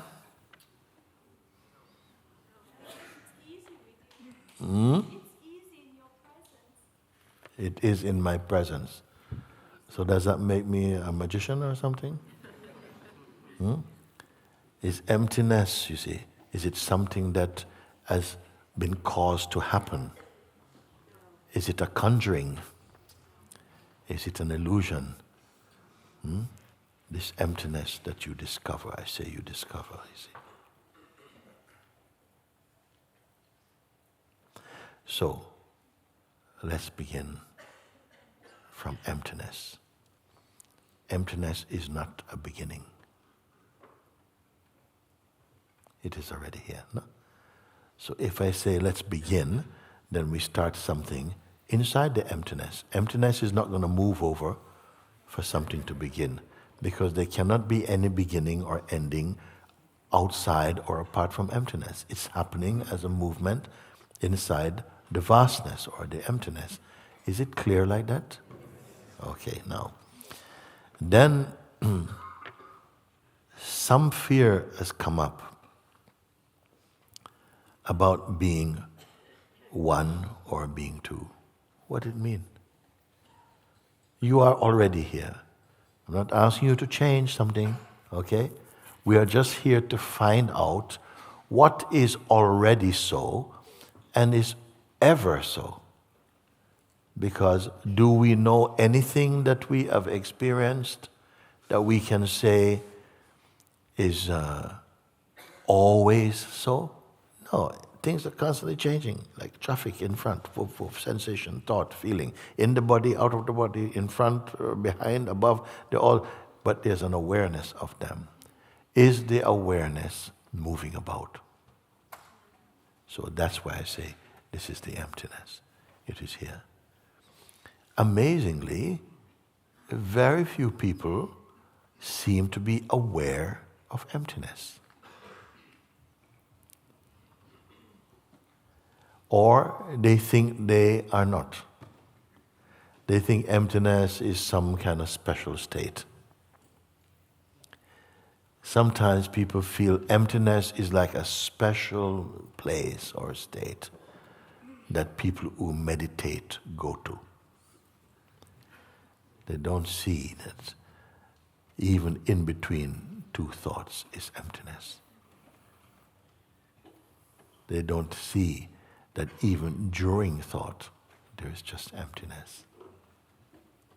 So those who have discovered, not created, discovered, recognize the emptiness, see that even somethingness has no reality apart from the emptiness. We keep it simple now. So, you should say that this should be taught from school, from children, and it's not a bad idea. No? To become aware. But the teachers would have to know it. Otherwise, who is going to teach it? Only emptiness can teach emptiness. The somethingness cannot teach emptiness. So, out of this emptiness, or within this emptiness, a fear has come up about being one or being two, about duality. I have stopped because I'm afraid of realizing there's only one. What does it mean? What kind of one? Yeah? Are there two consciousnesses? I'm afraid. She writes here, it's a very small letter, no? I have stopped. I don't know what that means. If stop means I turn off the so I don't know if she's watching. Geta, are you watching? I hope you are. If you say, I've stopped, what you mean, stop? You mean you stopped watching the program? Or you just stopped? What do you mean stop? Because even if you stop, can you stop experiencing? Can you say today, I'm going to have a day off from experiencing? So experiencing is happening spontaneously, okay? Not choice. Now we say, I have stopped because I'm afraid of realizing there's only one. I can understand that. Because for a long time in the mind, they seem like there's many. And I enjoy the world of many. I can do so many things in the world of manyness. Okay? But now I'm afraid of realizing there's only one. One what? One of many? Somebody once say, there's only one of us. One of us? But us means two or more, no? There's only one of us. I have stopped, whatever that means, because I'm afraid of realizing there is only one. So you are perfectly empty. And then someone says, yes, we are one. What? I don't want to be one with you. I don't mind to be one with you. But you, no. I mean, do we have this? What it mean, one? Why should it bring so much terror, Anna? So, I have stopped because I'm afraid of realizing there's only one. How is it possible? How is what possible? That there's one? It's not a possibility, it's a fact. Now that's going to cause real trouble. Now finishing, the question comes, am I one? But you will have to be here to talk a little bit more.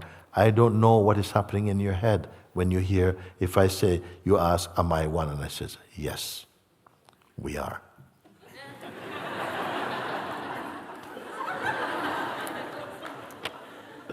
Thank you, Getter. I don't know if thank you is appropriate yet. Thank who? We are one.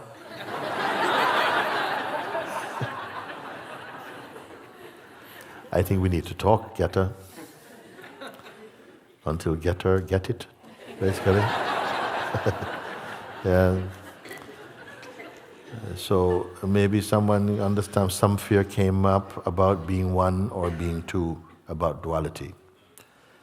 I have stopped because I'm afraid of realizing that there's only one.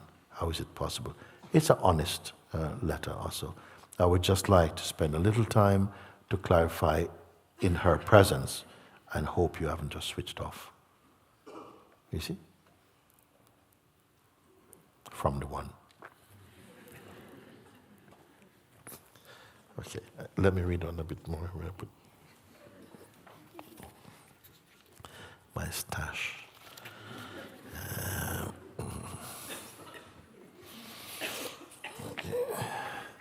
Dear Moojibaba, when listening to the invitation and your pointings, I am taken to a place which you describe as a vast, intelligent vibration. Okay. Sitting quietly this morning before listening to Satsang, it appeared that I can not only perceive the person, its thoughts. Sitting quietly this morning before listening to Satsang, it appeared that I can not only perceive the person, its thoughts, emotions, etc., but also that vast intelligent vibration. This I was unfathomable. Is this correct seeing? Thank you for your pointings, your warmth and love. That's Jeffrey Oliver from Perth in Australia. And I can see you're with someone here, no? Sitting quietly this morning before listening to Satsang, it appeared that I can not only perceive the person, its thoughts and emotions, this is true, but also that vast intelligent vibration. So even the vastness, you see, it is perceivable. In what way is it perceivable? In some subtle objective expression? Or is it an intuitive knowing that does not rely on measurement? Now this is important, see? Say, I'm not only aware of the person and its thoughts and emotions, which I'm sure you all know what I'm speaking now when we say like that.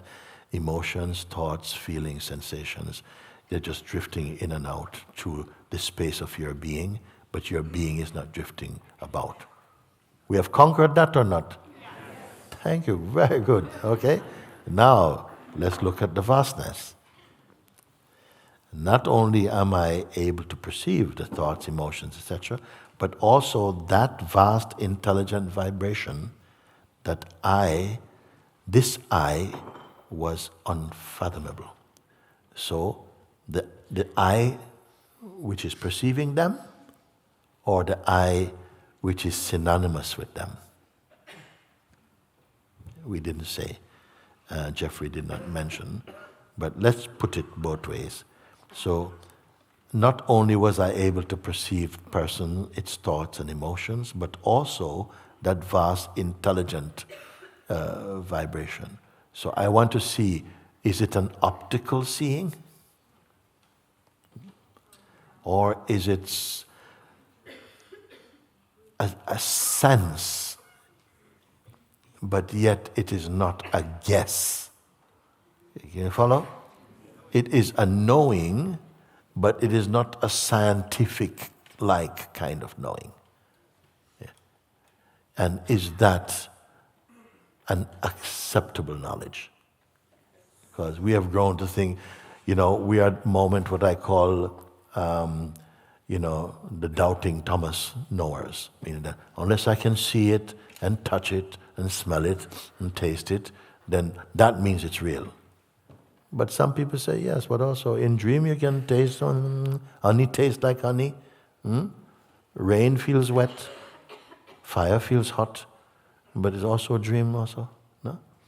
But we're saying now, we're not just relying on physical, material measurements now.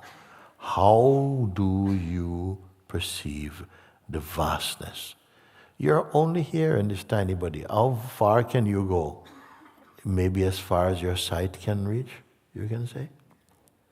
And yet we are speaking of a deeper knowing, a kind of knowing that says, I can perceive the vastness, you see. The vast, intelligent vibration. You call it vibration. Vibration is, for me, more of a kind of thing. But the intelligent vastness, okay, let's say like this, is the vastness an optical recognition? You see? Or some other way. Yes, I can feel that there is no end. That there is no end. Is it imaginary? I would like a bit more feedback than this. Come on. Is it? Don't shout. No. Is it an imaginary measurement? You see, like yes, I can imagine. No. You say it's not. So there are many people who are called experts and professionals who probably will dismiss your response. You understand? They'll say, well, we can't prove it. You can't prove it. It's just in your mind. Yes? It's just in your mind. Isn't almost everything just in our mind anyway, like this? In the mind of scientists also? Okay, anyway, but so not only I can perceive the person's thoughts, emotion, but also the vast intelligent vibration. Okay? This I was unfathomable. We use the word was now, so did that pass?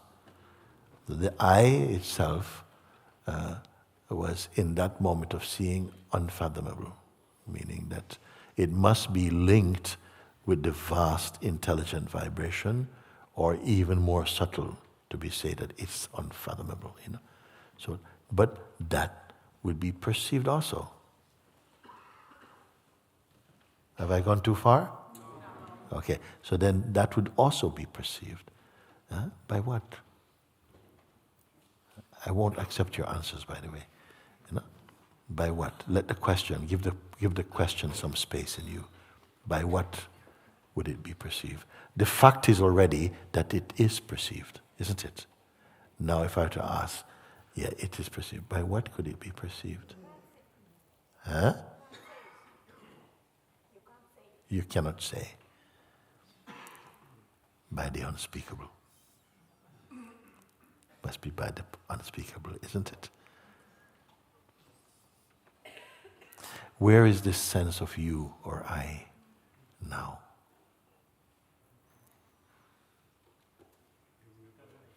This is probably, I would put it, probably the most important conversation happening on the planet at the moment. At least for us. Okay? That we are looking in this way. When we look in this way, are these things, the very I itself, the firstborn of language, is itself perceived. And it says it is unfathomable, meaning what? You cannot come to the end of it. Now the question, is this correct seeing? Yes. Who cannot come to the end of it? This I was unfathomable, something recognized. The I, even in its highest and subtlest expression, we cannot come to the end of it. Being what? Who cannot come to the end of it? Unfathomable. Is this correct seeing, you see? Well, it is certainly a profound seeing. Is it merely a game? I like her. She goes, could be. Maybe somebody, yeah, it's a game. If your attitude is, yeah, wow, let's see how far we can go. Tut. Huh? Thank you for your pointings, your warmth, and your love. Such looking, it is transformative, meaning that anything that does not correspond to the depth and the power of that insight, that will begin to disintegrate. You will not want it. You see, sometimes you will sit together, sometimes not even speaking, just sitting together. And thereafter, if somebody comes and speaks, it just sounds like, what? It sounds so far away, so small. Why? Because you have transcended the field of words. You are now in the space of being. Would that make you, what you would say now, would that make you incapable of functioning in the world?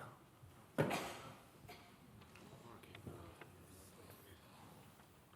like it. They say, who else is coming? You're okay with this, huh? It's good we are doing our contemplation with it. Thank you. Mooji, dear Mooji, thank you. This online retreat is very powerful for me. You say to go from here to here, from the head to the heart. Come from this place. I hear this and want to be able to be in this place of the heart.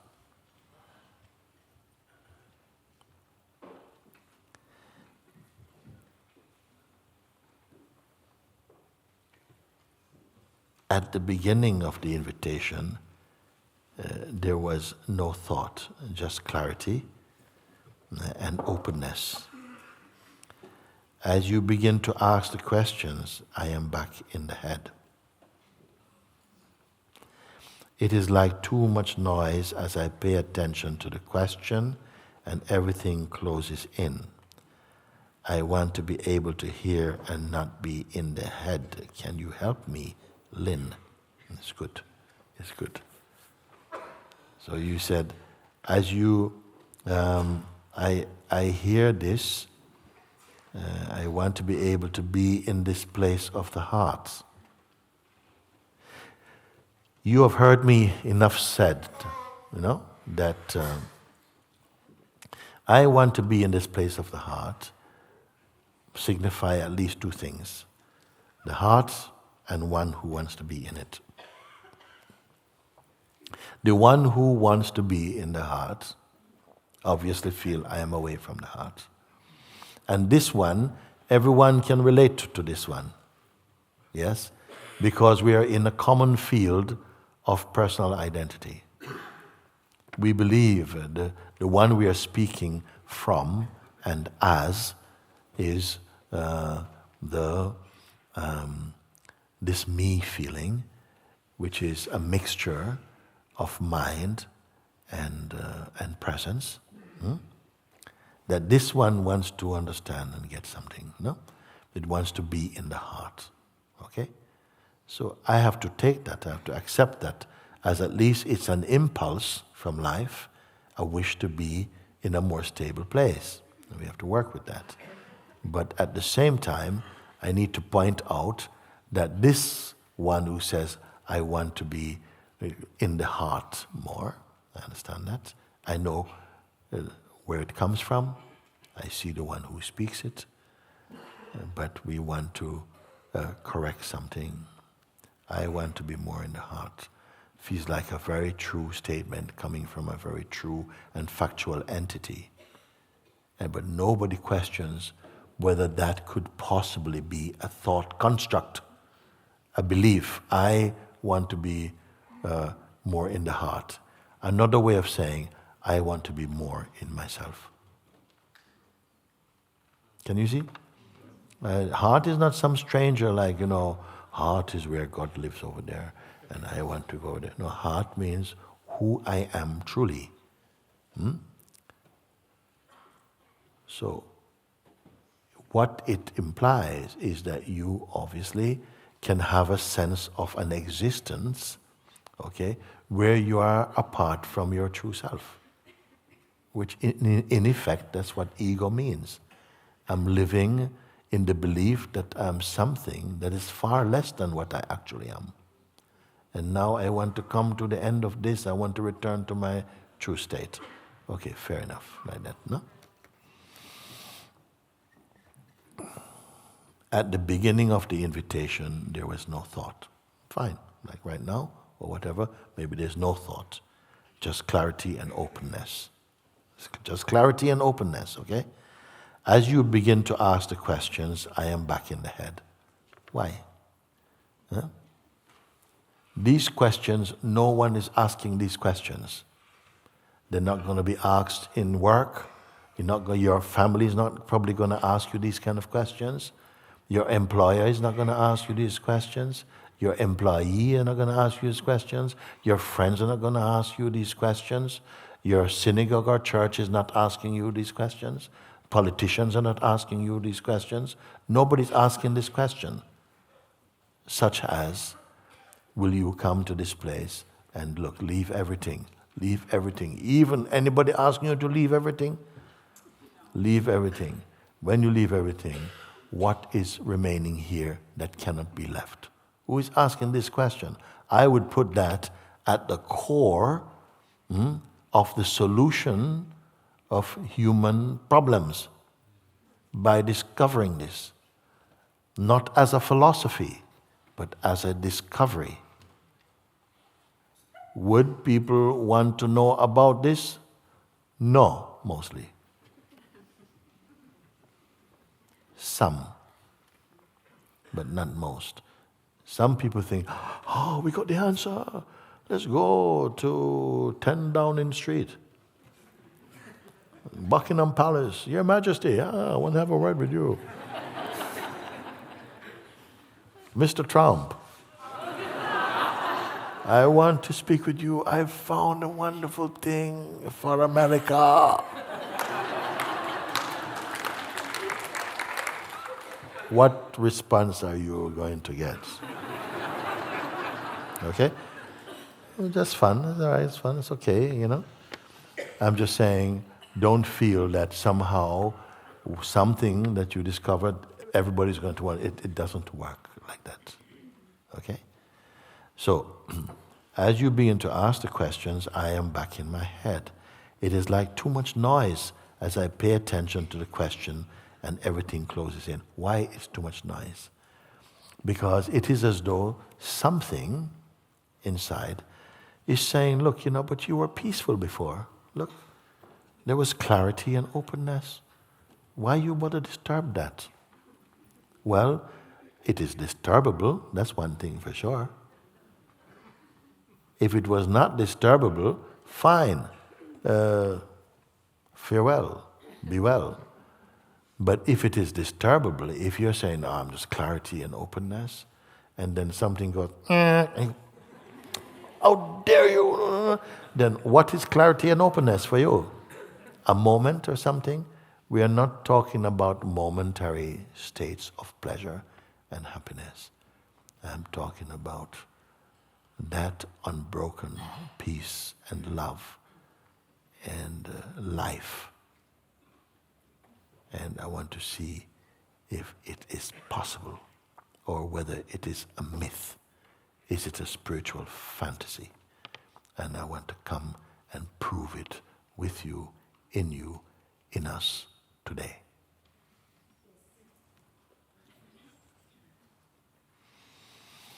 So, when the questions are being asked, it's like too much noise as I pay attention to the question and everything closes in. Yes, I believe you. Something begins to resist, like, why not just leave me alone? I was in openness and clarity. You see? So you are going to have to be a bit more tough than that to say yes. Like, why should I be so disturbed? If I've really found something that is really true, it must be lasting. I'm not trying to give you, souvenirs, spiritual souvenirs. You're trying to find that which is permanent in you, okay? I want to be able to hear and not be in the head.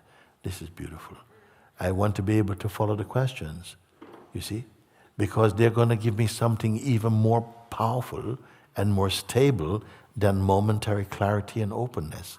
If clarity and openness are kind of momentary, then no.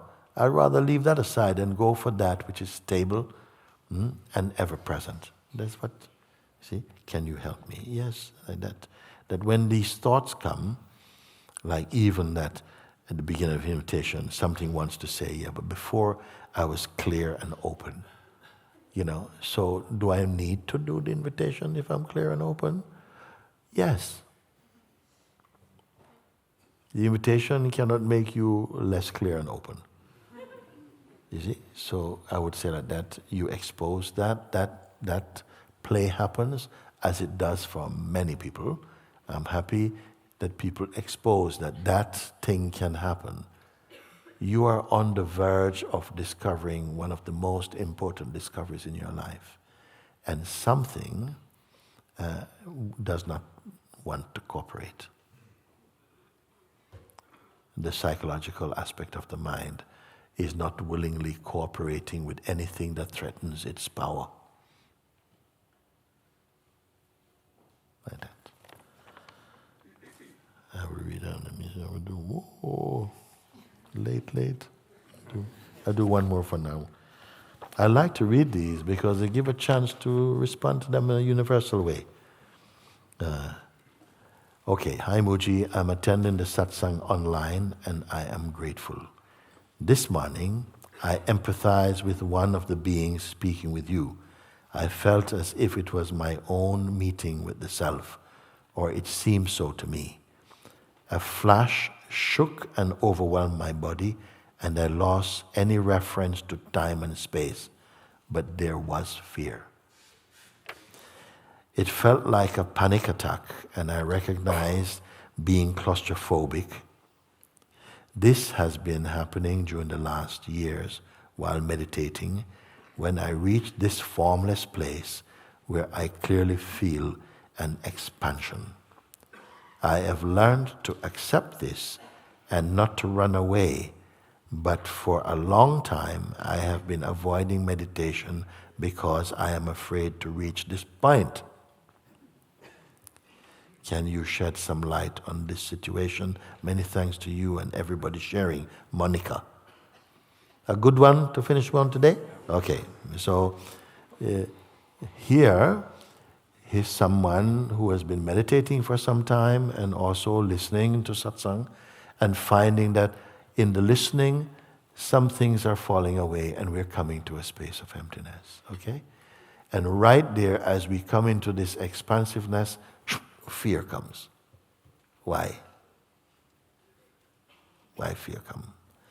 Fear is coming, why? The only way it can come is because it is interpreting the vastness like it's a black hole. You're going to be sucked into that black hole. Nobody's going to see you. There won't even be incarnations for you.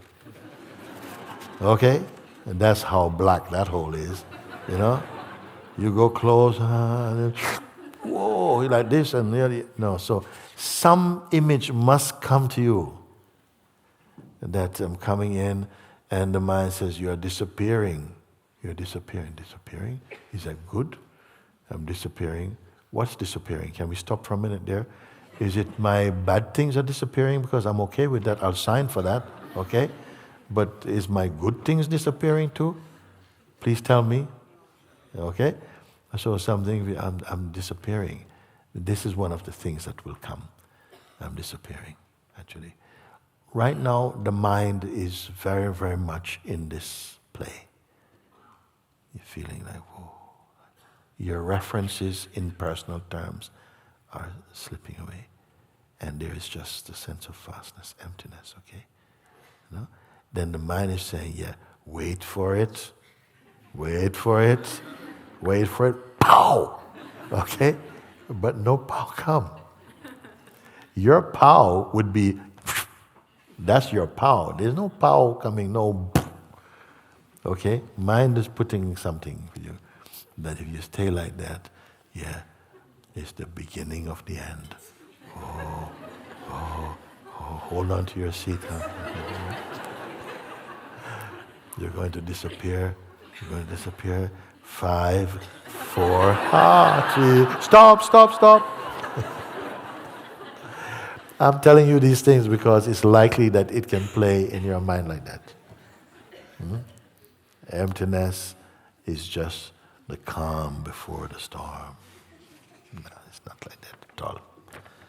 So even in meditation, for some people meditating for some time, come to a point where you say beautifully, it felt like a panic attack, and I recognize being claustrophobic.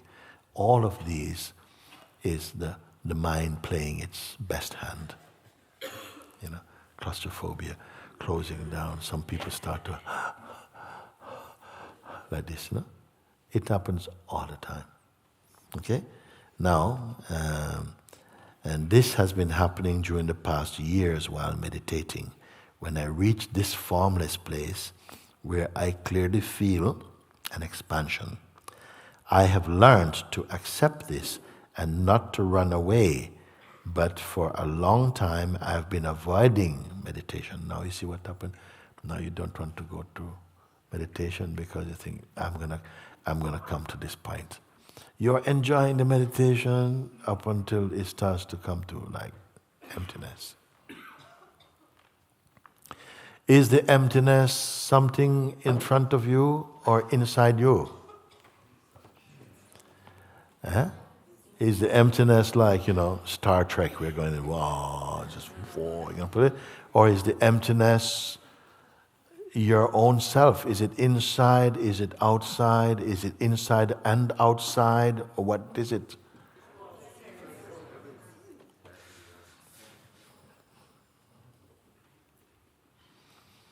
So she felt like I stopped because I got to get to the bottom of this. What's actually happening? Will it actually come that I go there and vanish? I want to tell you something. I may have shared it before with you. Some years ago, a couple of nuns decided to do this meditation course. So they did a meditation course, and then they wrote a book about their experiences. Okay? And what they say is that they went into meditation, and yes, for sure, everything vanished. I'm just giving you a very pinpoint of it. Everything vanished. Nothing was there. There was no you and me or this or that, and but it was just like just an infinite blackness was there, and that it was cold and there was no love and all this kind of stuff. Okay? Is it true? No.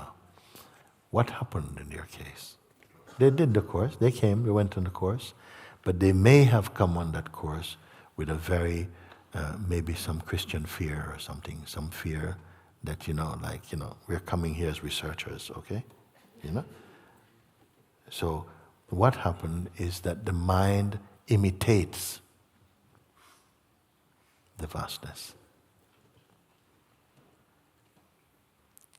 I said once, the vastness which is seen by the mind is not the true vastness. The vastness in which the mind is seen, that is the true. Understand? What happened is the mind itself simulated, because none of this would have been possible if the mind could not imitate the self. So that we are trying out different versions to see if we can get one version that's better than the original one. So this is what happens. The mind will imitate for the fear, because you have an inclination towards being afraid. So it will simulate this thing, and it will say, yeah, okay, there's no feeling, there's no you, there's no me, there's no distance. It's just a great blackness. There's no right or no wrong.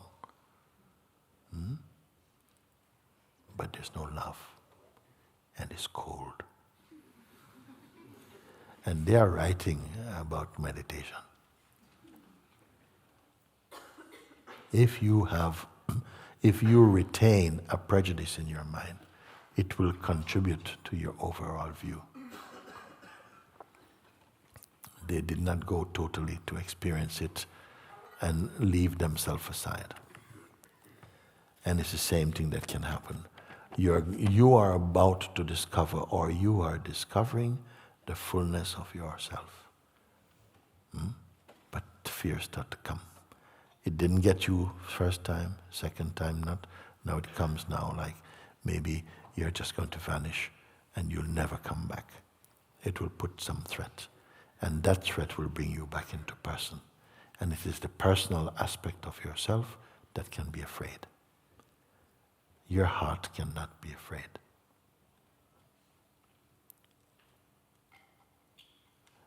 Why? Because it's being relieved from the nuisance of the ego mind. Why it should be afraid? So I learned to accept that mind will play like that. I've learned to accept this and not to run away, but for a long time I have been avoiding meditation because I am afraid to reach this point. Are you afraid to reach a point in you? I'm asking you this question now. That something is still pushing up situations, reminding you of personal things to get your attention.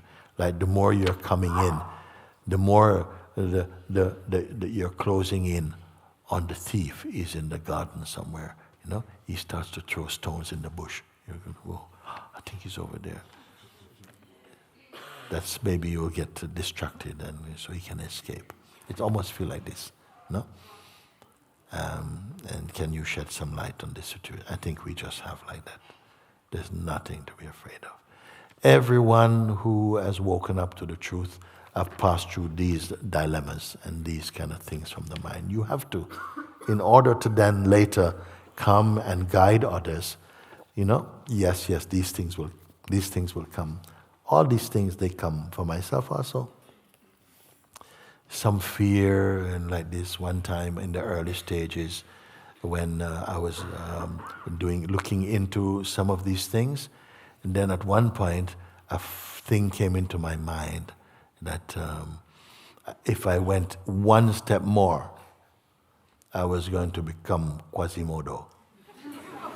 Quasimodo. I don't even know the guy. I mean, I saw one old black and white movie that from France of some guy from living by the bells. And I think the mind was desperate. He was a bit late. He's trying to find something. Quasimodo.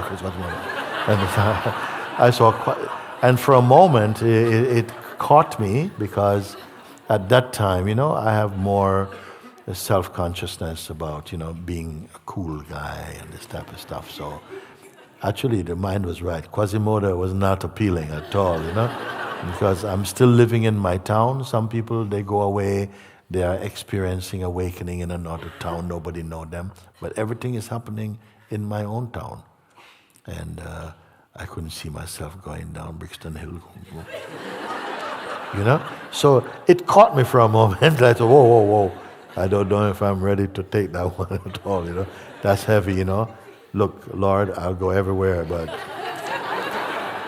please not that. But so strong it was in my heart that what I needed, and I saw that this is a scam, because it wasn't the first time that fear came up on the path like that. And so I felt, I take the risk. I will take the risk, you see? And then I just, and I kept on. I think I was reading a book or something on maybe Sri Ramakrishna or something like that. And these fears came. It came another time very strongly. I don't remember now. Very strong. Outside of the underground station in Brixton is one of the most busy underground stations in London.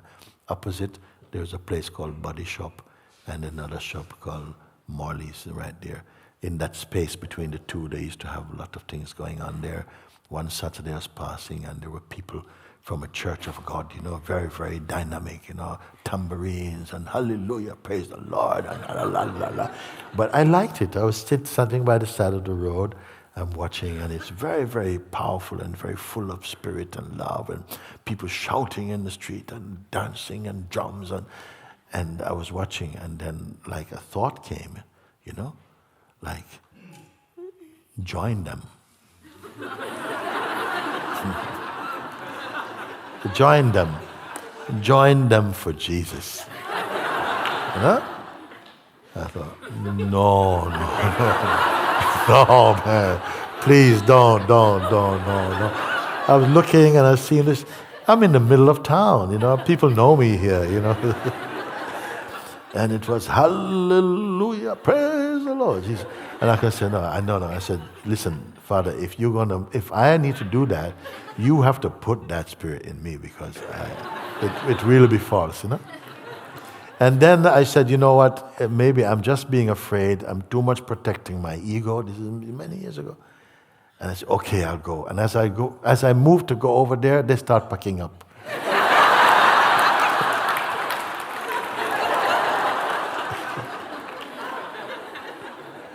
Okay, I'm being reminded that we are very, very on. It's 12:34, and I think we save the rest for later on. I remember you guys. Okay, thank you.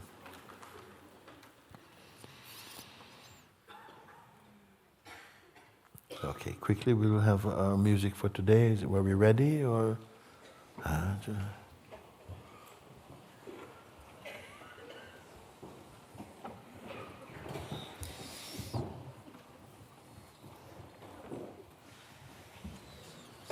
Yes, the kitchen is waiting. Okay, good.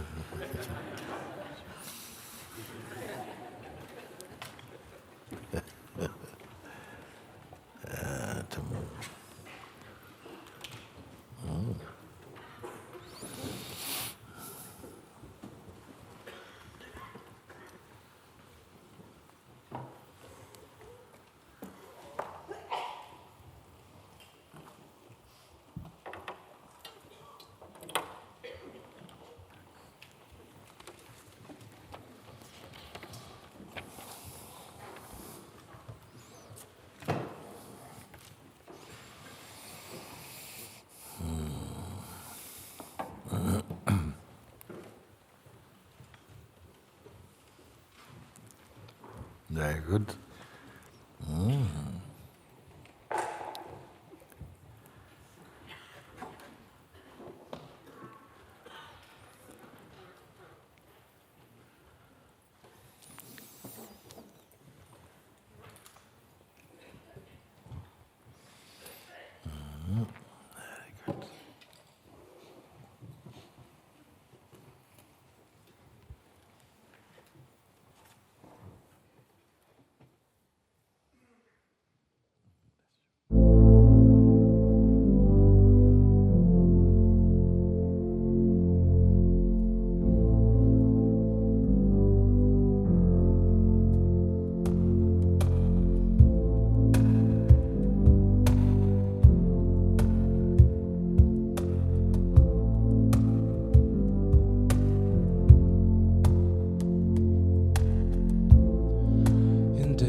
In darkness and light, one with me. When nobody cared, when no one was there, you were with me, you were in me, you were one with me. Words cannot describe the gratitude I have in my heart. I bow my head and pray, oh my Lord, what else can I say? Thank you, Thank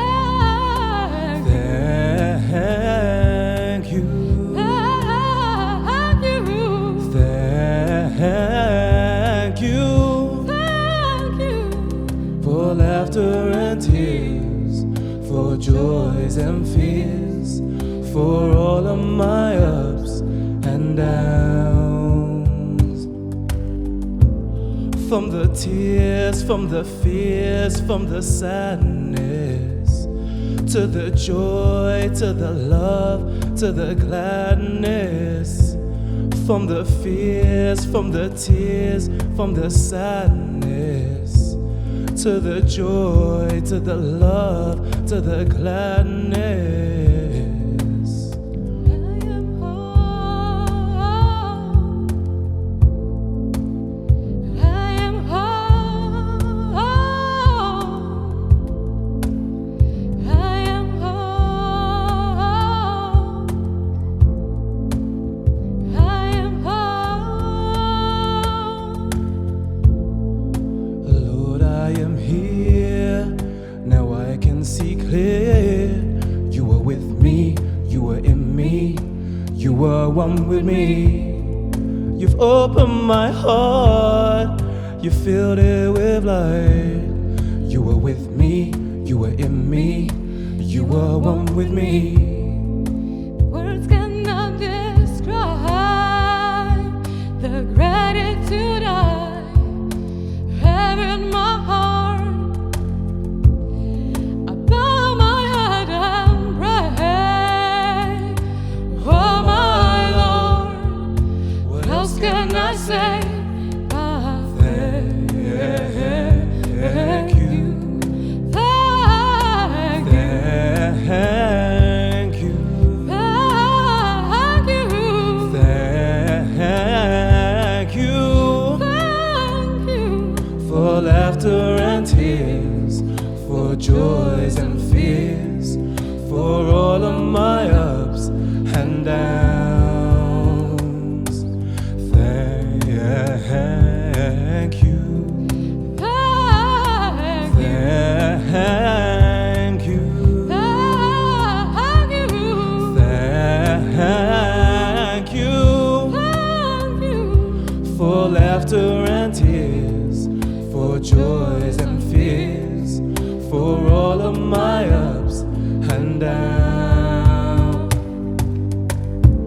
From the fears, from the tears, from the sadness, to the joy, to the love, to the gladness.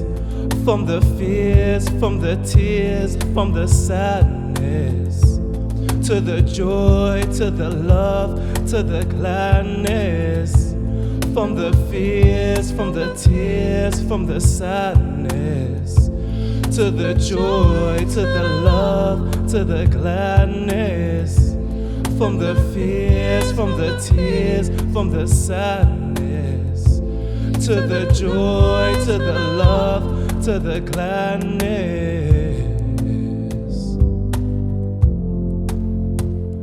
I am whole.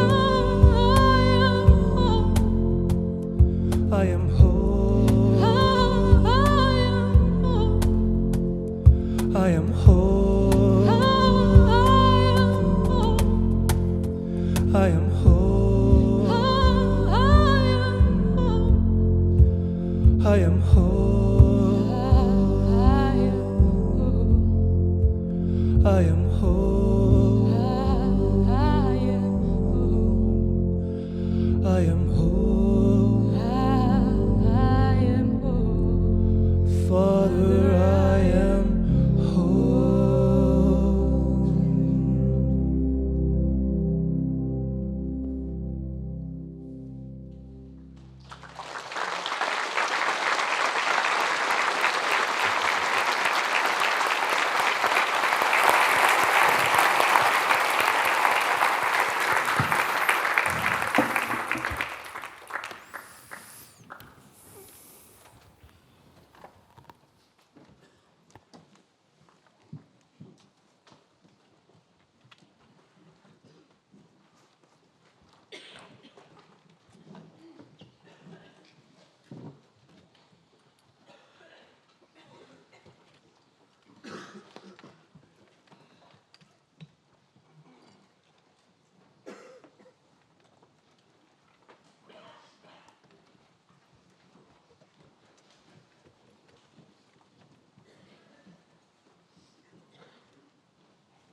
love you, love you. Thank you, thank you, thank you.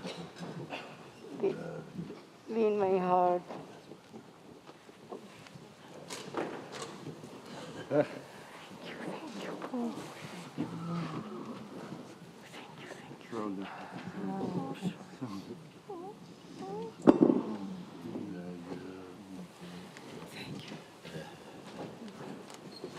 you, thank you.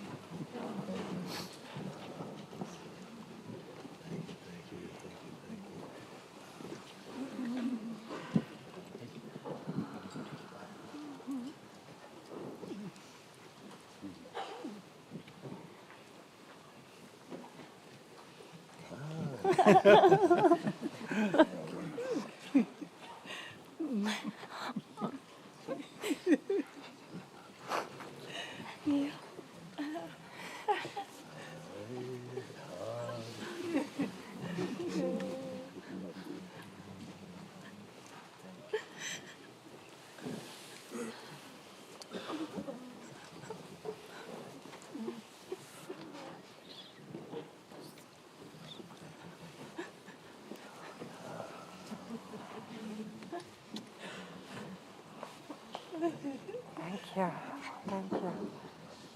Thank you.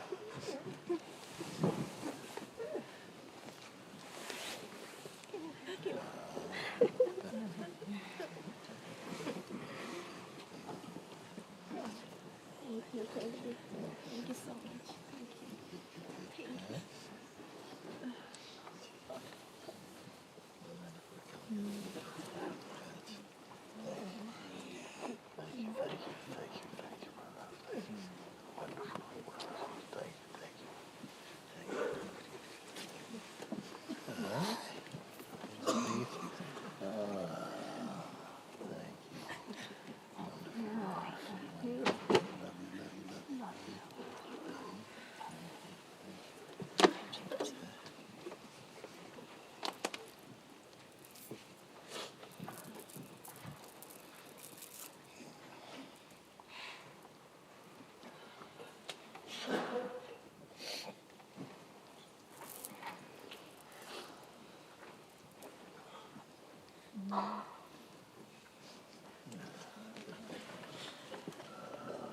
When we see physically, we living, and fully I will try to come to Satsang in 3 days.